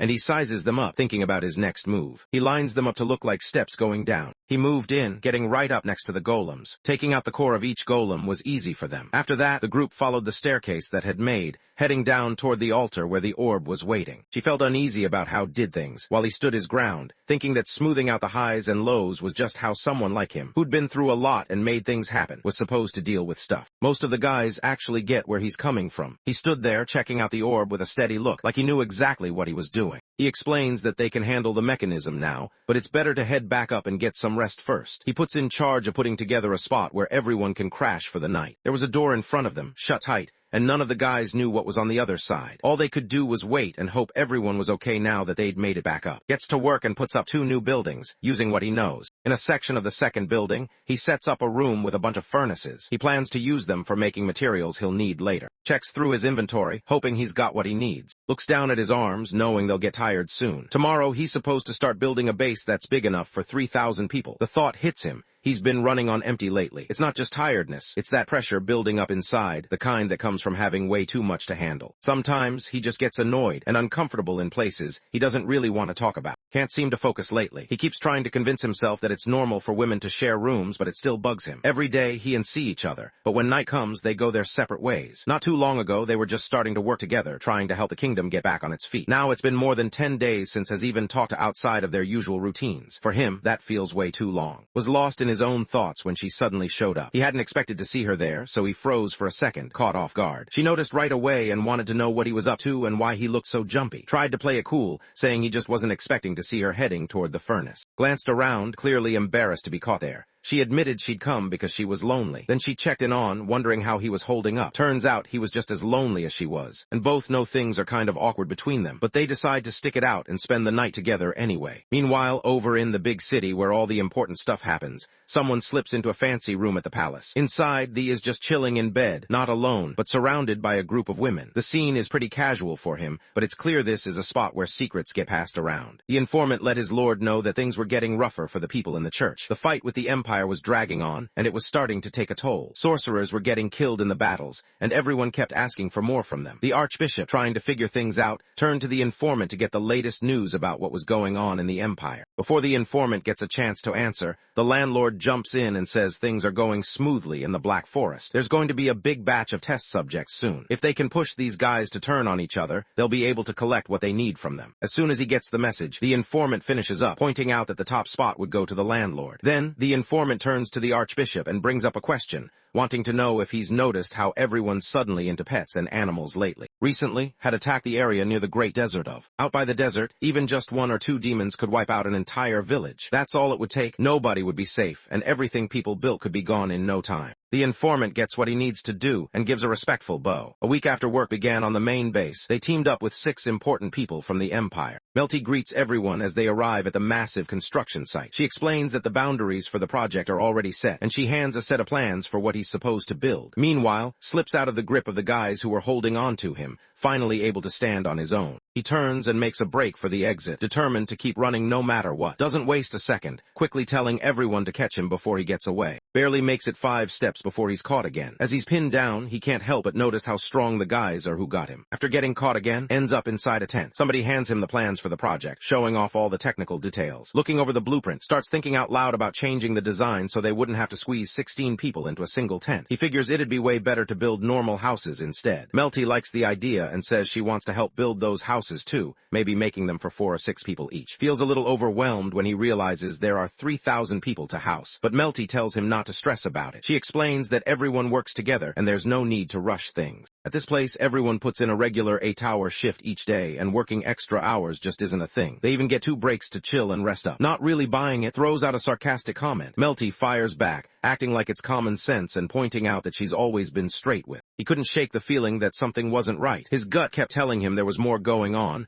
and that nagging thought stuck with him. He sat down beside Melty and the elf princess, glancing at them as he thought about everything that had happened. After all that effort, he wondered if there was any kind of reward waiting for them. The question was on his mind, and he looked at the others, hoping someone would have an answer. Melty gets irritated by his question and looks right at him, wondering if he actually expected the princess to let him work without getting paid. Cypher, on the other hand, stays focused and points out that the group is counting on right now. That means he could pretty much ask for whatever he wants, and Cypher would do anything to mess with the princess just to prove it. Keeps bugging her about it. He doesn't let up, always wanting an answer, almost like he can't move on until he knows. He started thinking about what she'd just told him. She actually meant he could ask for whatever he wanted. Melty agreed with what the princess said. The guys at work thought the rewards they got should be on par with whatever the princess received. Kept mumbling under his breath, lost in his own world, thinking about all the things they might be able to get from the princess. Self looked over at Melty, checking if she was ready to go. She nods without hesitation, always loyal and ready to follow. The two of them glance at each other, both grinning as they shake their heads. Wondered about the relationship between the princess and Melty, curious if they'd known each other for a long time. Didn't waste any time answering, letting know that the two girls basically grew up together because Melty's mom used to take care of the princess when they were little. They weren't just friends, they were pretty much like sisters. Thought about how he never really knew much about the princess's past. She always kept things to herself, so finding out about her friendship with was pretty surprising. Just shrugged it off, saying the princess had a lot going on and all could really do was be there for her. Before they could talk more, Melty showed up and called over to work on the land. She let everyone know that if they stopped now and sold the land like it done before, they could finish the harvest in just 3 days. But then she grabbed by the arm and pointed out that if he worked the fields and planted everything by himself, it'd take about 2 months to get any. People say this spot is where all the Earths meet up, so it's no surprise that someone would want to figure out how to use that magic. Self steps out of the tent, walking forward with purpose. He raises his voice, making sure everyone in the area is paying attention to him. Even though she was running a bit behind, she let everyone know they were welcome. She wanted to make it clear that this spot was going to be important for everyone. Even though the task isn't easy, she trusts that everyone will have her back. From high ground couldn't help but admire how the place turned out. The city looked awesome, way bigger than ever imagined. Just stood there a bit surprised, trying to take it all in. He never thought he'd see something this massive. Looked pretty proud of himself, grinning as he checked out the finished city. Now that everything was set up, he started thinking about what came next. He was already planning to build the main base, and this was the kind of thing he was really good at. Standing outside, right near the walls, set his sights on making the outer structure even better. He managed to get his hands on a blueprint for more complicated wall designs, using concrete blocks. Later, everyone gathered in the dining area, looked over at, still surprised by how talented he was. Because of his hard work, the project started moving along faster than before. Lets everyone know his plan. Since the place is set up as a defensive base right up at the front lines, he wants to set up a bunch of ballista around the walls. He figures this will help protect everyone and keep the area secure if trouble shows up. He's got plans to dig trenches outside the wall and pack them with spikes. The princess wanted an update on the infiltration team, so filled her in. He told her he had 6 teams ready, with 12 people on each one. He also mentioned that he was still figuring out the final setup for the squads. Laid out the possible attack routes that enemies might use to hit the kingdom of. His idea was pretty straightforward. Invade from 3 spots, sending 2 groups to each one. Still, he admitted his map was 3 years old, so things on the ground could be different now. Sylph, always the tactical type, agreed that the squads should keep an eye out and gather intel as they moved. Then the princess got up, making sure everyone was paying attention. She explained that thanks to abilities, the base was finally finished. Now, it was their turn to act. The units got ready to sneak in and were assigned their missions. She reminded everyone not to slack off on training or getting ready. The team was pumped, full of energy, and it showed. A few days later, late at night, things started to move. Inside the base, there was a guy named. He worked as an alchemist, usually keeping to himself. He was from the monkey clan, and his eyes showed how scared he was because he had no clue what might happen next. He kept thinking about what would have happened if nobody had shown up. Getting grabbed in that dark alley really freaked him out. Sir pointed out that heading out this late probably wasn't the best idea. Could tell the wolfman actually got what he meant, since even someone as tough as him sometimes didn't feel safe after dark. Meanwhile, the other adventurers in the group couldn't help but mess around, making jokes about the whole thing. People kept saying they get asked out, but things never go as planned and end up getting complicated. A bit confused, starts asking everyone how girls usually ask them out since nothing like that ever happened to him. The wolf just shrugs, saying the princess already has her eyes on, so that's probably why. Still, it's clear the other girls seem pretty interested in him too. In the end, none of the girls actually invited any of the guys to the meeting. Nobody in the group spoke up to the boy, probably because they didn't want to get involved. The girls had already been talking about it, so the news was out there. The boy just couldn't believe it. He looked at everyone else, wondering why none of them had stepped in or said something. But then he started putting things together in his head. He remembered that earlier, he got an achievement that seemed to get a lot of people looking his way. Looked around at the guys, trying to see if anyone had a problem with him getting close to Sylph. Spoke up, letting him know that the elders in the Black Forest already knew who was. They saw him as the legendary. So changed the subject, talking about how they were low on men. He said if they didn't sneak into the Empire soon and bring more guys back, might get stuck in an awkward situation about his own love life. Joked about why didn't just go with it. Shook his head, saying there still weren't enough men. If things really got to that point, would have to be okay with Iris and the other. The boy, always sure of himself, lets everyone know he's happy happy just being on his own. But Sir isn't having it. He points out that loyalty is important, but you still have to respect the people around you. Trust matters, especially when it comes to who you let into your life. For him, being a real man means only trusting women who have proven themselves. Then the wolfman turns the conversation to Sir, asking about his own situation. Sir makes it clear his heart still belongs to his wife, even though she's gone. Sir suddenly brings up the underground shelter, asking if it's finished yet. Catches on that the change in topic is a bit random, but he answers anyway. He lets Sir know that the shelter is done,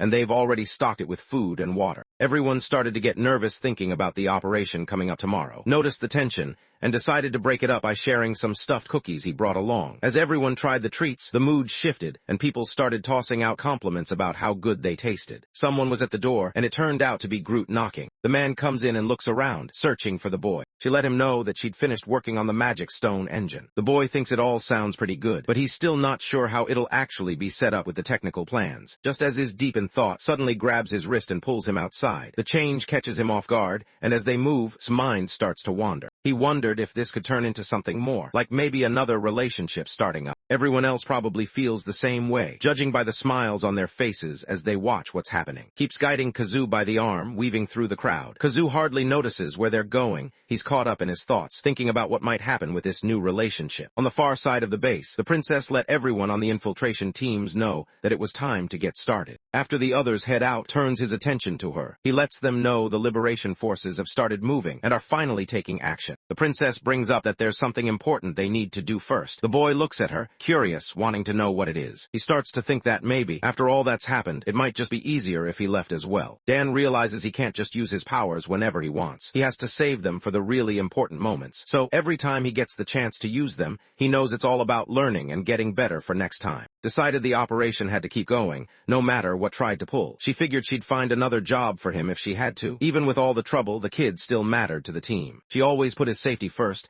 and made sure he never got dragged into risky fights, no matter what. Notices that the infiltration team is carrying the weapons made. Everyone had to put their faith in the fighters and their gear, hoping they'd get the job done and make it back in one piece. The boy, looking pretty sure of himself, thought about all the new things he wanted to build and work on. He seemed excited about getting started, already imagining what he could create next. When he walks into his room, he finds a few girls hanging out at his desk, taking over the spot where he usually does his stuff. An obelisk girl walked up to him and handed over a crossbow. She demade the weapon herself using ideas. The crossbow looked solid, ready to fire arrows just like he wanted. He checked out the crossbow and realized it would let his guys shoot way faster than before. The boys started wondering if they could use golem tech to make the crossbow even better. Arya explained that the crossbow was just too small for that kind of upgrade, but with the bigger ballistas, they could actually add something to load the arrows automatically. Arya heads over to the ballista in the workshop, showing how it works. She points out the steps, pulling back the string, loading in a huge arrow, and getting it ready to fire. She makes it clear it's pretty simple. Just line up your shot, then let it fly. Let go of the drawstring and turned to, curious about how he made the golden core. Explained that he started with a melted bronze alloy and shaped it into a perfect sphere. He then carved magical runes all over the surface, which basically turned it into a tool that could handle heat, almost like a magical gadget. Grinned, realizing that now that he understood how it was made, he could start making similar spheres for his own projects. Couldn't believe how quickly he picked it up, but decided he'd go ahead and make a prototype so could check it out for himself. Ara looked at the boy, clearly impressed. She realized right away that the way he saw things was nothing like everyone else. He had this talent for breaking things down and finding the simple truth at the heart of it all, making it easy to use in real life. Wondered what Arrow thought about letting someone add magic to their gear. Arrow nodded, thinking it was a good idea, and pointed out that the ballista really just needed to work its mechanism and shoot the arrow. She figured it wouldn't take much energy, so it seemed like a solid plan. Let everyone know the plan was set and it was time to get to work right away. 5 days went by. Up on the huge walls of the fortress, the workshop crew showed what they'd been building. It was a ballista, but this one had an upgrade. They de-added a golem mechanism, so when someone used magic, the golem would pull the rope by itself. That meant the ballista could reload arrows faster and easier than before. After the demonstration ended, everyone learned that the ballista had a new name now. It was called Golem's Ballista. Sufi feels good about how the project turned out. He thinks it's really going to help if they ever need to defend themselves later on. While he's showing everything off, shows up, flying in just in time to hand over the latest report about how the infiltration team's mission went. Frontier let everyone know that all the units were expected to get to their destination the day after tomorrow. Cascade puts on his white coat, acting like he's all set to go. Era notices and wonders why Cascade chose that coat. Cascade just thinks it makes sense,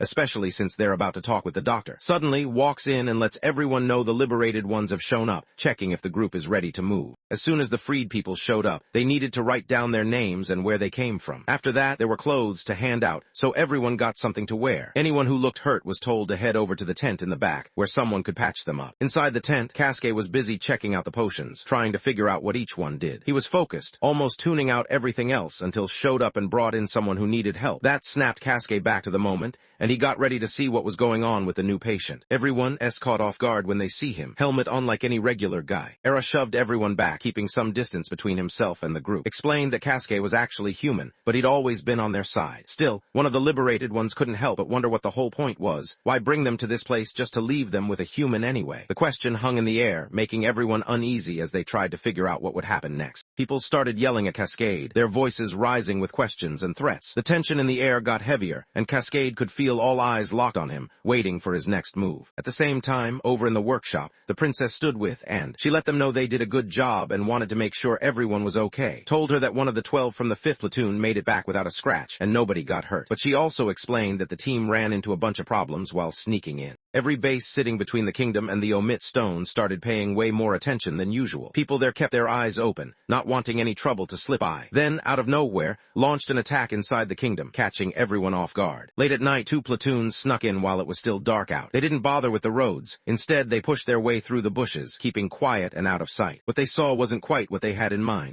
Life in the farming village stayed pretty much the same, even after they got taken over. The people in charge just seemed interested in getting their hands on the best mines and making sure they had all the iron. They had no choice but to keep their own people alive, so letting them starve wasn't really an option. Still, how they treated the locals could change how everyone saw them, so they probably wouldn't make any big moves right now. Even so, she pointed out that they had armed guards everywhere, watching over most of the population. People couldn't really do what they wanted anymore. If anyone even thought about fighting back, their families and friends would end up paying the price. Because of this, a lot of kids had died recently, and everyone knew it. Kept going with her update, mentioning that on top of everything else, they had to follow a religion made by humans. At night, they took down all the soldiers without being seen. They made sure to leave behind hints, hoping people would think it was just some random attack that got abandoned. Every prisoner was set free while it was still dark, and that same darkness made it easy for the ballistas to work perfectly. Mr. Leonardo's platoon moved out, sticking close behind the other 2 groups as they headed deeper into the kingdom. The idea was simple: catch up with the others and back them up if needed. But things weren't going easy. The villagers who'd just been freed couldn't really go anywhere or talk much, so getting any real info about the capital was tough. When they regrouped, the princess was there. She gave them a quick nod for their efforts and wanted to know if they'd found anything useful or picked up any gear worth mentioning. Both of them glanced at each other, realizing that after she brought it up, they actually had each found something interesting too. Outside, the princess steps out to see what's happening, walks in and sees a bunch of kids hanging around him. He checks if the meeting's done yet. She tells him it is, then jokes that he's become pretty popular with the kids. Just shrugs, thinking it's more of a love-hate thing. He points out that it was rough at first. When the kids who'd just been freed saw him, they totally freaked out and even threatened him. Even though and the others tried to calm everyone down and get them to accept the treatment, no one seemed ready at first. It was only after managed to heal one of them that they started to ease up and trust him a bit more. Smiling, he mentions to the 2 requests came in from the front line, and the others get called over to help carry them out. First, they want something to keep their food warm. After that, they look for a way to talk to their friends without letting the other side catch on. When it comes to food, where you are makes a big difference. But honestly, just being able to talk to people is just as important, even though both things can be pretty tough. Figured that building something to help them talk to others would be tough, especially if they didn't have their food problem sorted out first. Though, decided it made sense for them to tackle the food issue before trying anything else. One of the girls throws out the idea of making a small heater, wants to know what they're planning to use for power. Another girl says they could just hand out some magic stones and use those as fuel. Before anyone else can chime in, Arya jumps in and points out that has a solid plan for fixing the problem. The boy tells everyone about a way to heat up food using quicklime and water, which gets hot really fast. Notices how quick it works. Eri, always curious, wonders if they ever actually use that trick to warm up their meals. The boy explains that they never used it for their own food, just in the military. The problem was they could only use it once. Because of that, they needed to have enough to make it count. Figured it wouldn't hurt to have a few backup plans just in case. Smiled and agreed, seeing that she had a good point. He figured it was time to tackle the whole communication problem that the boy brought up. So he started explaining Morse code to everyone, breaking it down in a way that made sense. He pointed out that they could use the barrier device at the barracks, since it runs on magic waves. With that, they could send coded messages across the same distance by using these waves, but only people standing in the path of the wave would actually hear what was being sent. Joked that it'd be way easier if they could just talk through the magic waves instead of messing around with codes. As soon as he finished, everyone in the group started whispering and thought they could pull it off if they tried out the building methods used in. Arya figured they might as well get started on building and working out the code, since it looked doable. The guys let out a yell and got to it, jumping right into the job without wasting any time. The next day rolled around. They said their goodbyes to the people who had just been set free. They just wanted to make it to the barracks without any trouble. With weapons in hand and the acting chill for now, everyone kept moving, hoping things stayed that way. Felt uneasy as he explained to the princess how the adults weren't handling things as well as the kids. The situation was taking its toll on them. Tried to reassure everyone,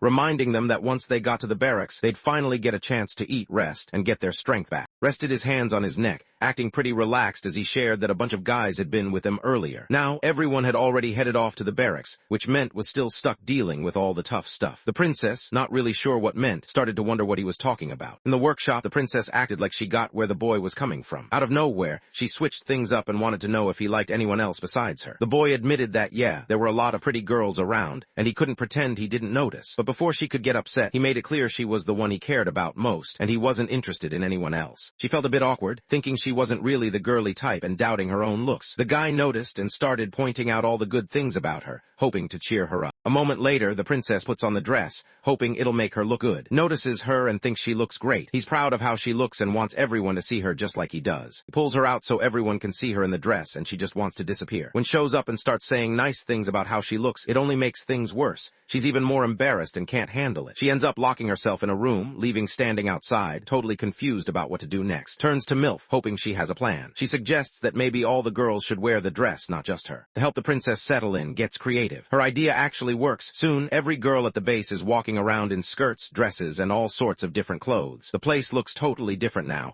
and even the mood around the base feels a bit lighter. He made it himself. MILF glanced at, wondering if he had anything a bit flashier to get the princess's attention. The princess was watching them from a distance, clearly interested in what was happening. Though, stuck to his plan, his best outfits were meant for not the princess. MILF wasn't happy about that, so she just grabbed a dress she liked and moved on. Then the princess showed up in her own dress, curious about what they were doing. Noticed she was interested and let her know there were plenty of other dresses she could try if she wanted. The princess wasn't expecting that and seemed surprised. MILF stepped in, telling her she looked great and should keep it up. Her sister reaches out, grabs her by the arm, and pulls her inside the house. Just then walks in and wants to know what's going on. Right as that happens, MILF heads out with the princess, who's dressed in something that really stands out. Clearly didn't expect to see her there and tries to figure out why she showed up. MILF gets flustered and insists it was all just a misunderstanding. Later on, everyone ends up in his room, where they get down on one knee and say sorry. Just as things seemed to settle down, showed up and let everyone know that had made it to the base. The princess, looking pretty concerned, went straight to get the latest update. It didn't take long to notice that wasn't alone. There were about 800 people with her, all recently freed. Explained that these people had been forced to work in the salt mine. Now they were moving towards the Great Prairie, but supplies like food and water weren't reaching them anymore. Squad 246 had just pulled off a big win at the salt mine and in. And now, all these people were leaving the mines and passing the quarries on their way out. The forecast said the group would reach the closest shelter in about a week. The boy thought it was time to start setting aside food for everyone who was coming, but pointed out that if they kept handing out food like that, they'd run out pretty fast. The princess stepped in, saying she had a plan. She started talking to the group, explaining that they could bring in extra supplies from headquarters, more than what they'd usually keep for emergencies. She asked MILF to pick out which supplies should go out first. The shelter was right near the border, so they needed to get everything ready before the group arrived. For now, the best they could do was hope everyone made it in good shape. Then, she asked. She turned to and told her to let the ration squads know they needed to head out with 5 more harpies. Then, she let everyone know it was time to get some rest since they'd all be leaving in the morning. Wearing his special cloak that helped him catch up with Self and the harpies, followed them back to the barracks. Bill started moving in, closing the distance between him and the others. They said they found 2 heads. The guy showed up, holding a weapon in his hand, pulls the trigger and takes both of them out. Gets hyped up when she sees the boy in action. She can tell right away that he's got some real fighting skills, and she's honestly impressed. The boy explains that he sticks to using a correction weapon, points out the next shelter up ahead, saying they can keep going until they hit the 3rd one, where they'll finally get a break. It was already dark when he showed up at the shelter. Got the bath ready for everyone, making sure everything was set. As he worked on in the kitchen, something caught his eye.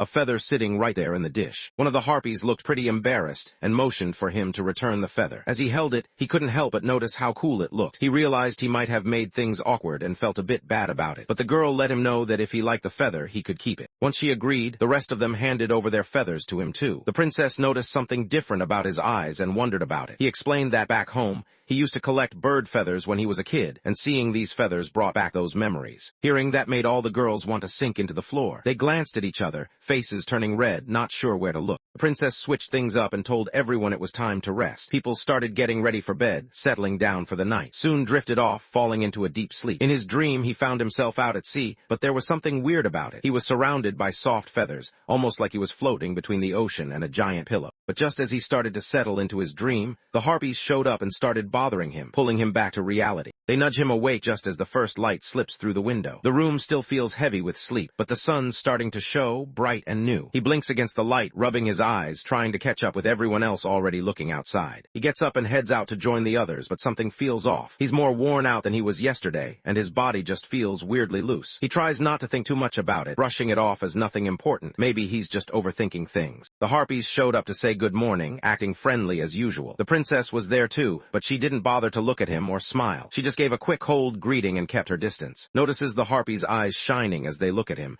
and he can't figure out why. Without even turning to face him, Self tells to start making breakfast. Before he knows it, two harpies step in and take hold of his arms, ready to help him out. The boy felt a little nervous and wondered if he and the princess were getting along better than they did yesterday. The princess didn't really seem to care though. She just told him to get breakfast ready. Their goal was to make it to the 5th shelter before noon. Once they arrived, the harpies spread out to check the area, keeping an eye out for trouble. Meanwhile, got to work building a sturdy base where they could stash their food, water, sleeping spots, and even some explosives, just in case. Settle lets everyone know there's still a lot left to handle, but he's got it covered from here. 5 days pass. Wakes up feeling off. Something's not right, but he can't put his finger on it. The room looks the same as always, but there's this weird vibe hanging in the air. He blinks a few times, trying to shake it, but the strange feeling just sticks with him as he sits up in bed. Ever since they got there, he's been sleeping way more than usual, sinking into these long, heavy dreams that seem like they might never end. At night, his dreams always seem weirdly intense, almost like his mind's showing him stuff he shouldn't be seeing. But when he wakes up in the morning, he actually feels pretty clear-headed and ready to start his day. He pushed the window open. He walks into the kitchen and spots 3 harpies waiting for him, each one looking at him like he should already be at the table. Breakfast is ready, and they're clearly not letting him skip it. He kept playing his music. He notices they're acting weird. He goes up to the princess and says hi, but she still won't look at him. He's pretty sure she's hiding something. He wonders if he should just ask her about it. He decides to hang back and waits for a moment when it's just the two of them. One of the harpies showed up with some news. The refugees had already left the 4th refuge and weren't planning to stop there. At the same time, General was on the move, aiming to reach the castle before noon. Princess looked pretty confident. She thought they'd make it on time. Seemed to agree and figured they'd be able to get everything ready before the others showed up. But one of the harpies wasn't too concerned about getting stuff set up. She was more stressed about not having enough people to help out the freedmen. Before anyone could say more,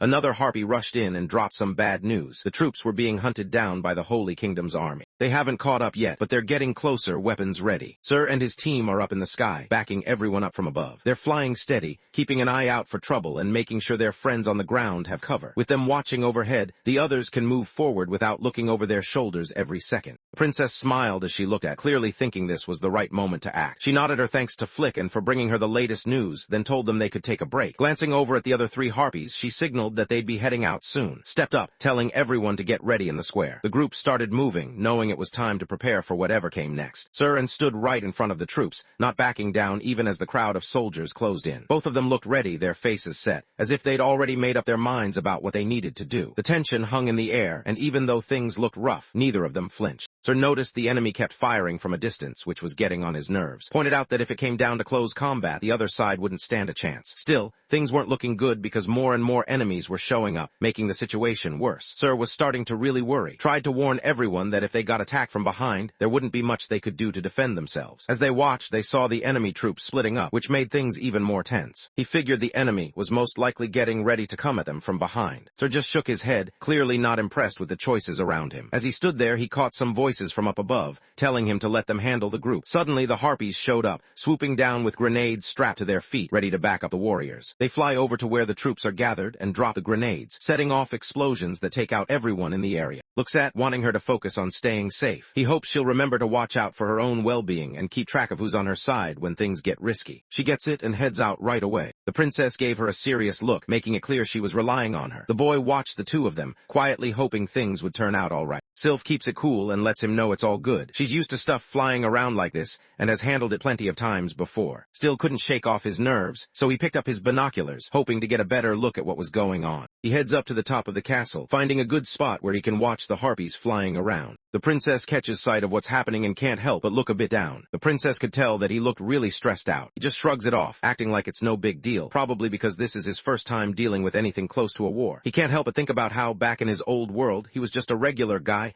Never in a million years did he imagine himself in a situation like this. She's honestly caught off guard, thinking about how he managed to stand up to with that kind of courage. But he brushes it off, saying wasn't even human. She points out that in the end it doesn't matter what someone is, human, elf, or they're all living beings. He's left kind of puzzled, not really sure how to take what he agrees with her, wishing he could open up that easily too. But deep down, he knows things aren't that simple. In that world, life for guys like him was starting to look nothing like what he knew from his own. Things weren't like before. It hardly felt real, more like he was stuck in a dream he couldn't wake up from. He catches himself zoning out, his mind drifting back to the idea of pulling things together and making sense of everything. The only time he actually feels safe is when his mind isn't in the best place. Looked really worried, and the princess noticed right away. She reached out and gave him a hug, trying to let him know she was there for him. He thinks it's pretty unfair for her to expect anything from him, especially since she's the one who landed him in this spot in the first place. If talking about it is too much, he figures he doesn't really have to say anything at all. She kept holding on to him, letting him know how much everyone counts on him, even if she probably shouldn't say it out loud. She promised she wouldn't ever ask him to do anything messed up, so he didn't have to stress or feel like everything was on his shoulders. Suddenly, a loud boom echoed from somewhere far off, snapping them both back to reality. Pulled away and gave her a quick thanks, ready to face whatever came next, no matter what. He still needs to get his stuff done. He spends his time making weapons, the kind that others use in fights. He sees himself as just the guy building things, not the one actually hurting anyone, so he figures he's not really to blame. He still isn't sure if anyone would really buy that he's the one who has to make the big decisions. Moving forward without a solid plan isn't an option,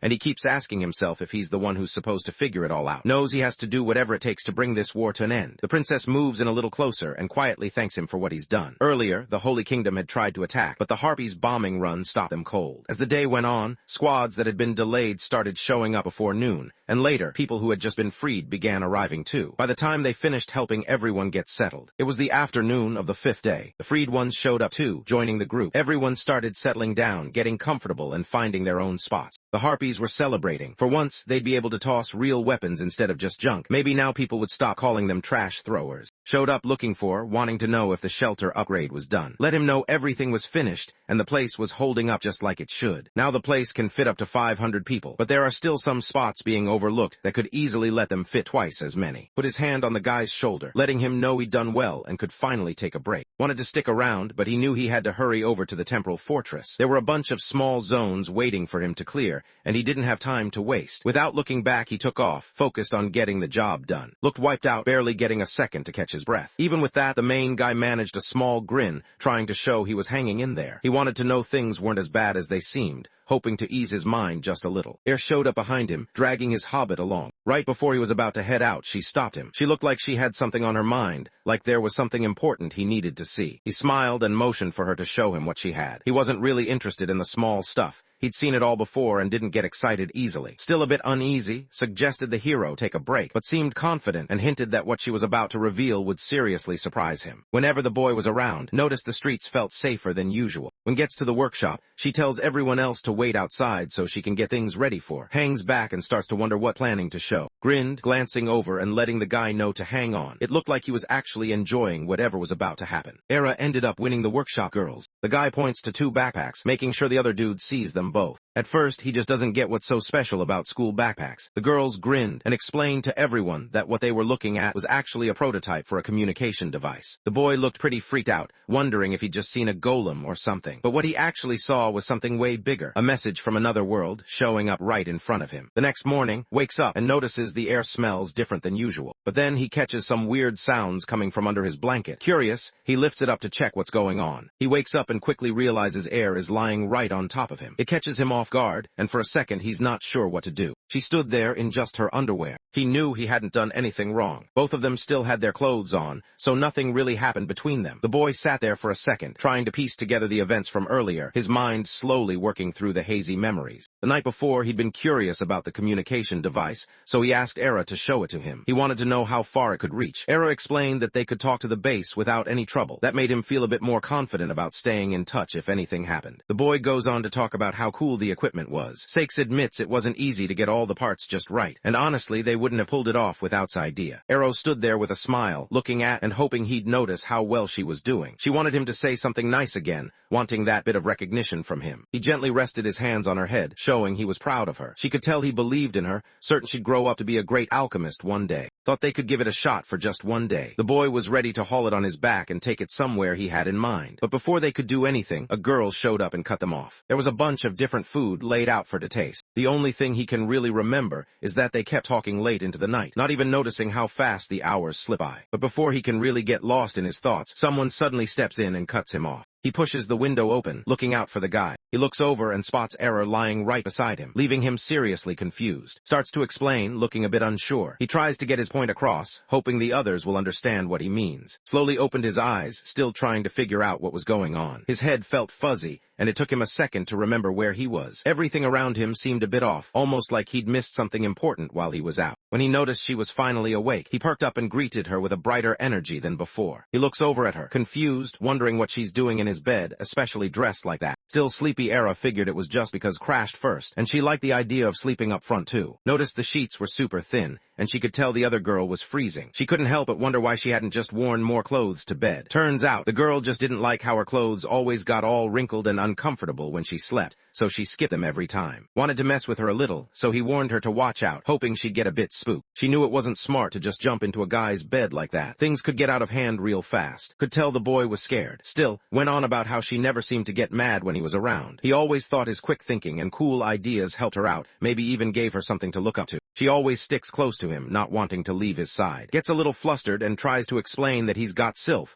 hoping she doesn't misunderstand. The girl just nods and says she already knows the princess. The girl knew the boy already liked someone else, and she didn't want to mess things up for them or even think she had a chance. She just wanted to stay close to the hero, hoping he'd let her stick around, even if it was only as a friend. With her eyes shut, she tried to hold back her feelings, not wanting to make things awkward. The boy went silent for a bit. He looked down, arms crossed, clearly not sure what to say next. He still seemed a little embarrassed. It wasn't that he didn't want what she was talking about. He just wasn't ready yet. Everything in this new world was still so different, and he was still trying to get used to how relationships work here. He tells her they should just stay friends. She doesn't hide that it stings a little, and wonders out loud if that's not already what they are. The main guy felt awkward and a bit embarrassed trying to explain himself. He said they'd always just hung out as friends, and things got a little mixed up in his head. He figured maybe they could be more than just friends, but not quite a couple either, something in between. She starts to wonder if might actually accept her. There's a little bit of hope in her eyes, even though she still doesn't really get what being a lover is all about. The hero, still kind of embarrassed, rubs the back of his neck and tries to play it cool. He thinks they should just chill for a bit, maybe slow things down. He knows he needs some time, not just to talk to Sylph, but to talk to her too. She knew there was a pecking order, and she wanted to stay out of trouble. In that heated moment, he just says it'd make more sense to figure things out for himself. He starts to feel a little better after that. Hera tells him to get ready so they can go grab some breakfast together. Gets ready and spots a smile on Air's face. It's probably for the best, but he still isn't sure how he's supposed to talk to Sylph about it. At breakfast, the boy sits at the table with the harpies on either side of him and Hera nearby. Noticed leaning on his shoulder. Curious, he wanted to know what was going on. Explained that had chosen to keep her close. Was still trying to make sense of everything, his mind racing, while the harpies stuck by his side, making sure he was all right. The harpy sat on the floor, annoyed that someone had gotten past her without her noticing. Stood there still trying to figure out what was going on. Showed up and greeted everyone, heading straight for the boy. He realized he'd forgotten something and asked if was planning to go back alone. The hero replied that yeah, he'd just run back by himself, but honestly he had no idea what might happen along the way. He was thinking of picking someone to help out just in case. Suddenly, the harpy who'd been crying on the ground perked up and insisted she'd go with him. She said that she and the other 4 harpies would join,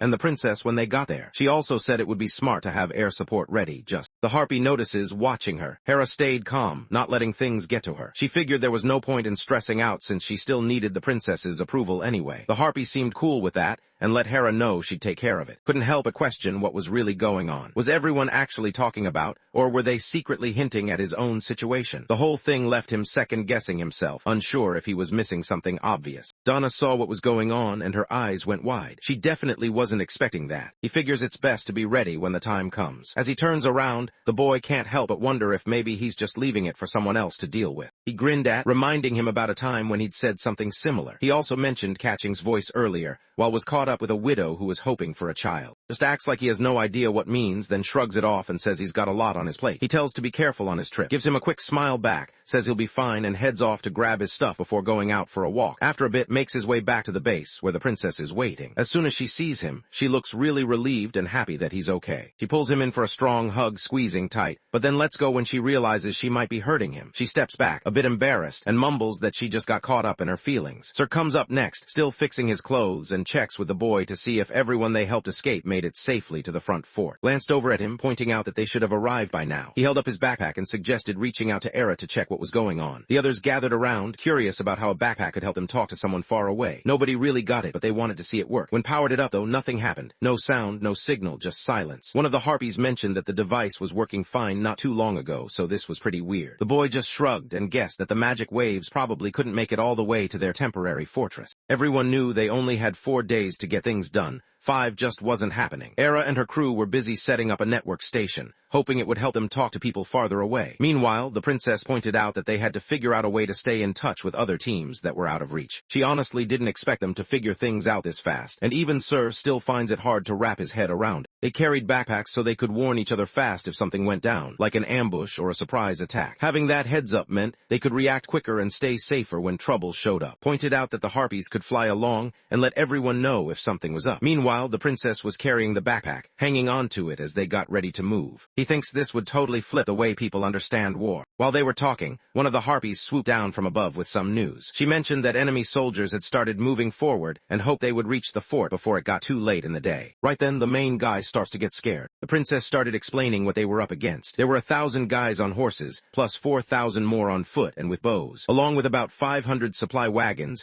That made 5,000 enemy troops coming straight at them. Looked around and pointed out that there were way more of them than the people trying to free them, like 5 times as many. He didn't seem bothered by the whole Black Forest thing either. Was clearly nervous, thinking the war might actually kick off that night. He wondered what they were supposed to do to get ready. They already had a way to escape mapped out, and if things got bad, they could probably hang in there until midday, then make a run for it. The princess, though, stayed calm. She told she had an idea, and reminded him about something in the fort yard they planned to use. The hero carried a spool of rope on his back, thinking about how he never thought they'd actually leave the temporary fort behind to check out new spots. The princess turned to the boy, wanting to know if he was the one who set up the explosives for situations like this. He nodded, explaining that he'd set them up underneath and next to the pavement. There was a small grin on his face as he mentioned that if he set off just one, the chain reaction would make all the other explosives go off too. The man isn't really sure the fort could hold 5,000 people. The princess has a plan, though. She figures that if everyone needs to escape, they'll leave supplies in the warehouse and some other spots to guide people where to go. They decide to set up a lookout spot on the rocky mountain nearby, so they'll know when it's safe to come back. He's cool with the plan, so she asks him to dig out a hole in the ground. Once the hole's done, they both start packing it with food and water. From the mountain, they've got a clear view of the fort, so they can keep an eye on things without anyone spotting them. Along with food and water, the fort had some beds inside. After getting things set up, the man started explaining to the harpies what a detonator is and how it works, making sure they understood everything. Once they were good to go, Paya, and were put in charge of keeping watch and handling the detonation. The boy gave them a quick smile, letting them know to watch out for themselves. The girls appreciated it and nodded, glad he cared. Just then, the princess stepped in and said they needed to head back to the refuge. As they left, the group called out, reminding them to stay safe. Meanwhile, on the other side of the fort, was keeping an eye on things. He reported that the enemy had around 5,500 people. Everyone's surprised to see just how well the backpack actually works for sending messages. It's not what they expected, and now they're all paying a lot more attention, trying to figure out how it does its thing. The hero grabs his backpack and heads out, but he's still not at the temporary fort. Even though he's been on the move for a while, there's more ground to cover before he gets there. The main character let them know he was finished talking and promised to reach out if something came up. Era reminded everyone to look after themselves, then hung up the call. Not long after, everyone starts asking about when the new thing will be ready,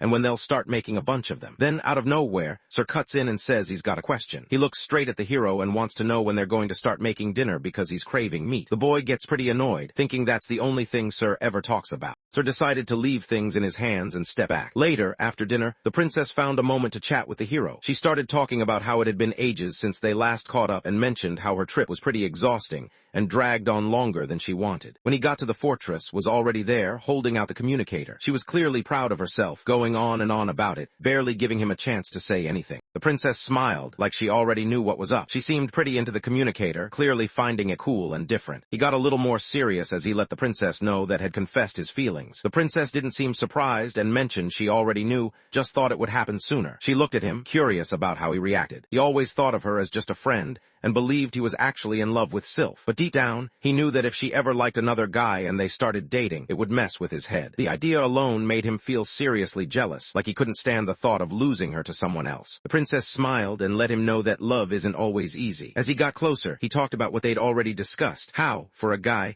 having more than one wife shows his real worth. He thought it wasn't just about having a lot of wives, but about being responsible for all of them. She keeps talking, saying that if a guy can't show love to his kids and wife, he's missing the point of being a man. Guys like that usually get left behind and their marriages fall apart. On top of that, people just keep calling them out for it, even years later. The main guy stands there, kind of awkward, not sure how to react or what to do next. She just shrugged it off, not really bothered about whether he ended up with. She'd known for ages, so it didn't seem like a big deal to her. He knew he was supposed to treat the princess like anyone else. Right then, the ground suddenly starts to shake. Everything rattles, the floor, the walls, even the stuff on the shelves. Right after that, something blew up. There was an explosion at the fort. From her hiding place, she watched with the other two harpies as enemy troops closed in around the fort. They realized there's only one thing left to do. They have to blow it up. Up on the fort, the princess and the main guy watched the blast go off, both noticing just how loud and intense it was. While they tried to figure out what just happened, Sir showed up, wanting to know what was going on. The princess came down to where they were standing and explained that the real-time bait explosion was the reason for what just happened. The guy listened, trying to figure out what they should do next. The princess lets everyone know that the next stop is Refuse 3, just like the plan says. After that, they'll head back to the first fort. She reminds the group that if anything needs to change, they should give her a heads up before it happens. Also, she decides they'll need to bring along more guards this time. Sir looked out at the wreckage, pretty sure that no one could have survived that blast. Nodded, thinking that if this had happened during an official war, people would have kept track of it for sure. The hero started to wonder if anybody would actually remember the people who lost their lives in that explosion,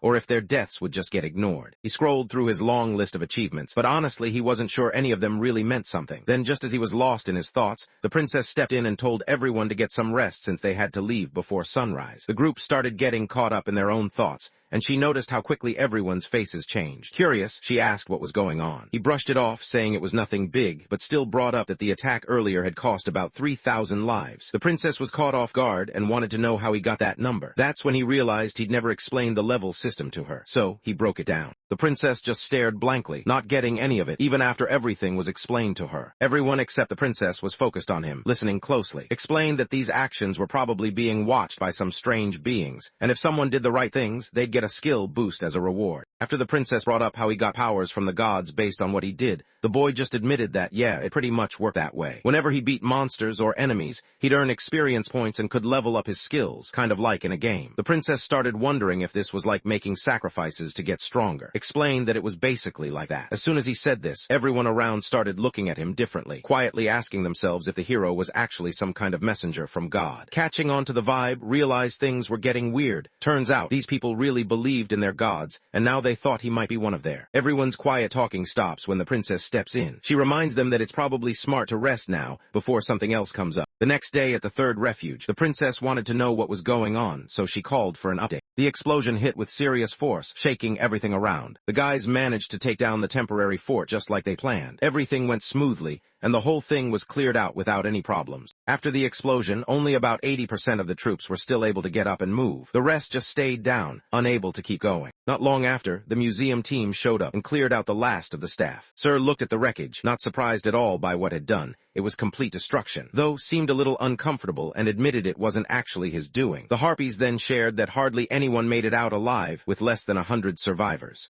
Lately, I've had a strong addiction to watching manhwa and manga recap videos. Every single day, I find myself binging one after another, losing hours and days doing absolutely nothing productive. And honestly, it's getting out of hand. So, maybe we can make these viral videos too. I mean, look at the views, the growth, the community these creators are building. It looks simple, right? But that's a trap. You go down this endless rabbit hole, spending money, losing sleep, hiring editors and writers from Fiverr and Upwork, and still feel like you've been robbed. Because don't forget how emotional the YouTube algorithm can be with making videos go viral. It's unpredictable, especially when the market's saturated, competition's relentless, and somehow other creators are dropping 10-hour videos daily while you're stuck trying to finish one. That's when I realized something had to change. So, I built the solution, the Webtoon Narrative Suite, a complete one-click system that handles everything from cropping, script narration, text-to-speech, image processing, and full video generation in one smooth process. Save money, reduce hours of work, and have a tool that only gives you straight results. Click on the link down below and experience it for yourself. And if you want even more tools to supercharge your YouTube recap journey, visit my Ko-Fi and Patreon pages where I drop weekly new tools designed to keep you ahead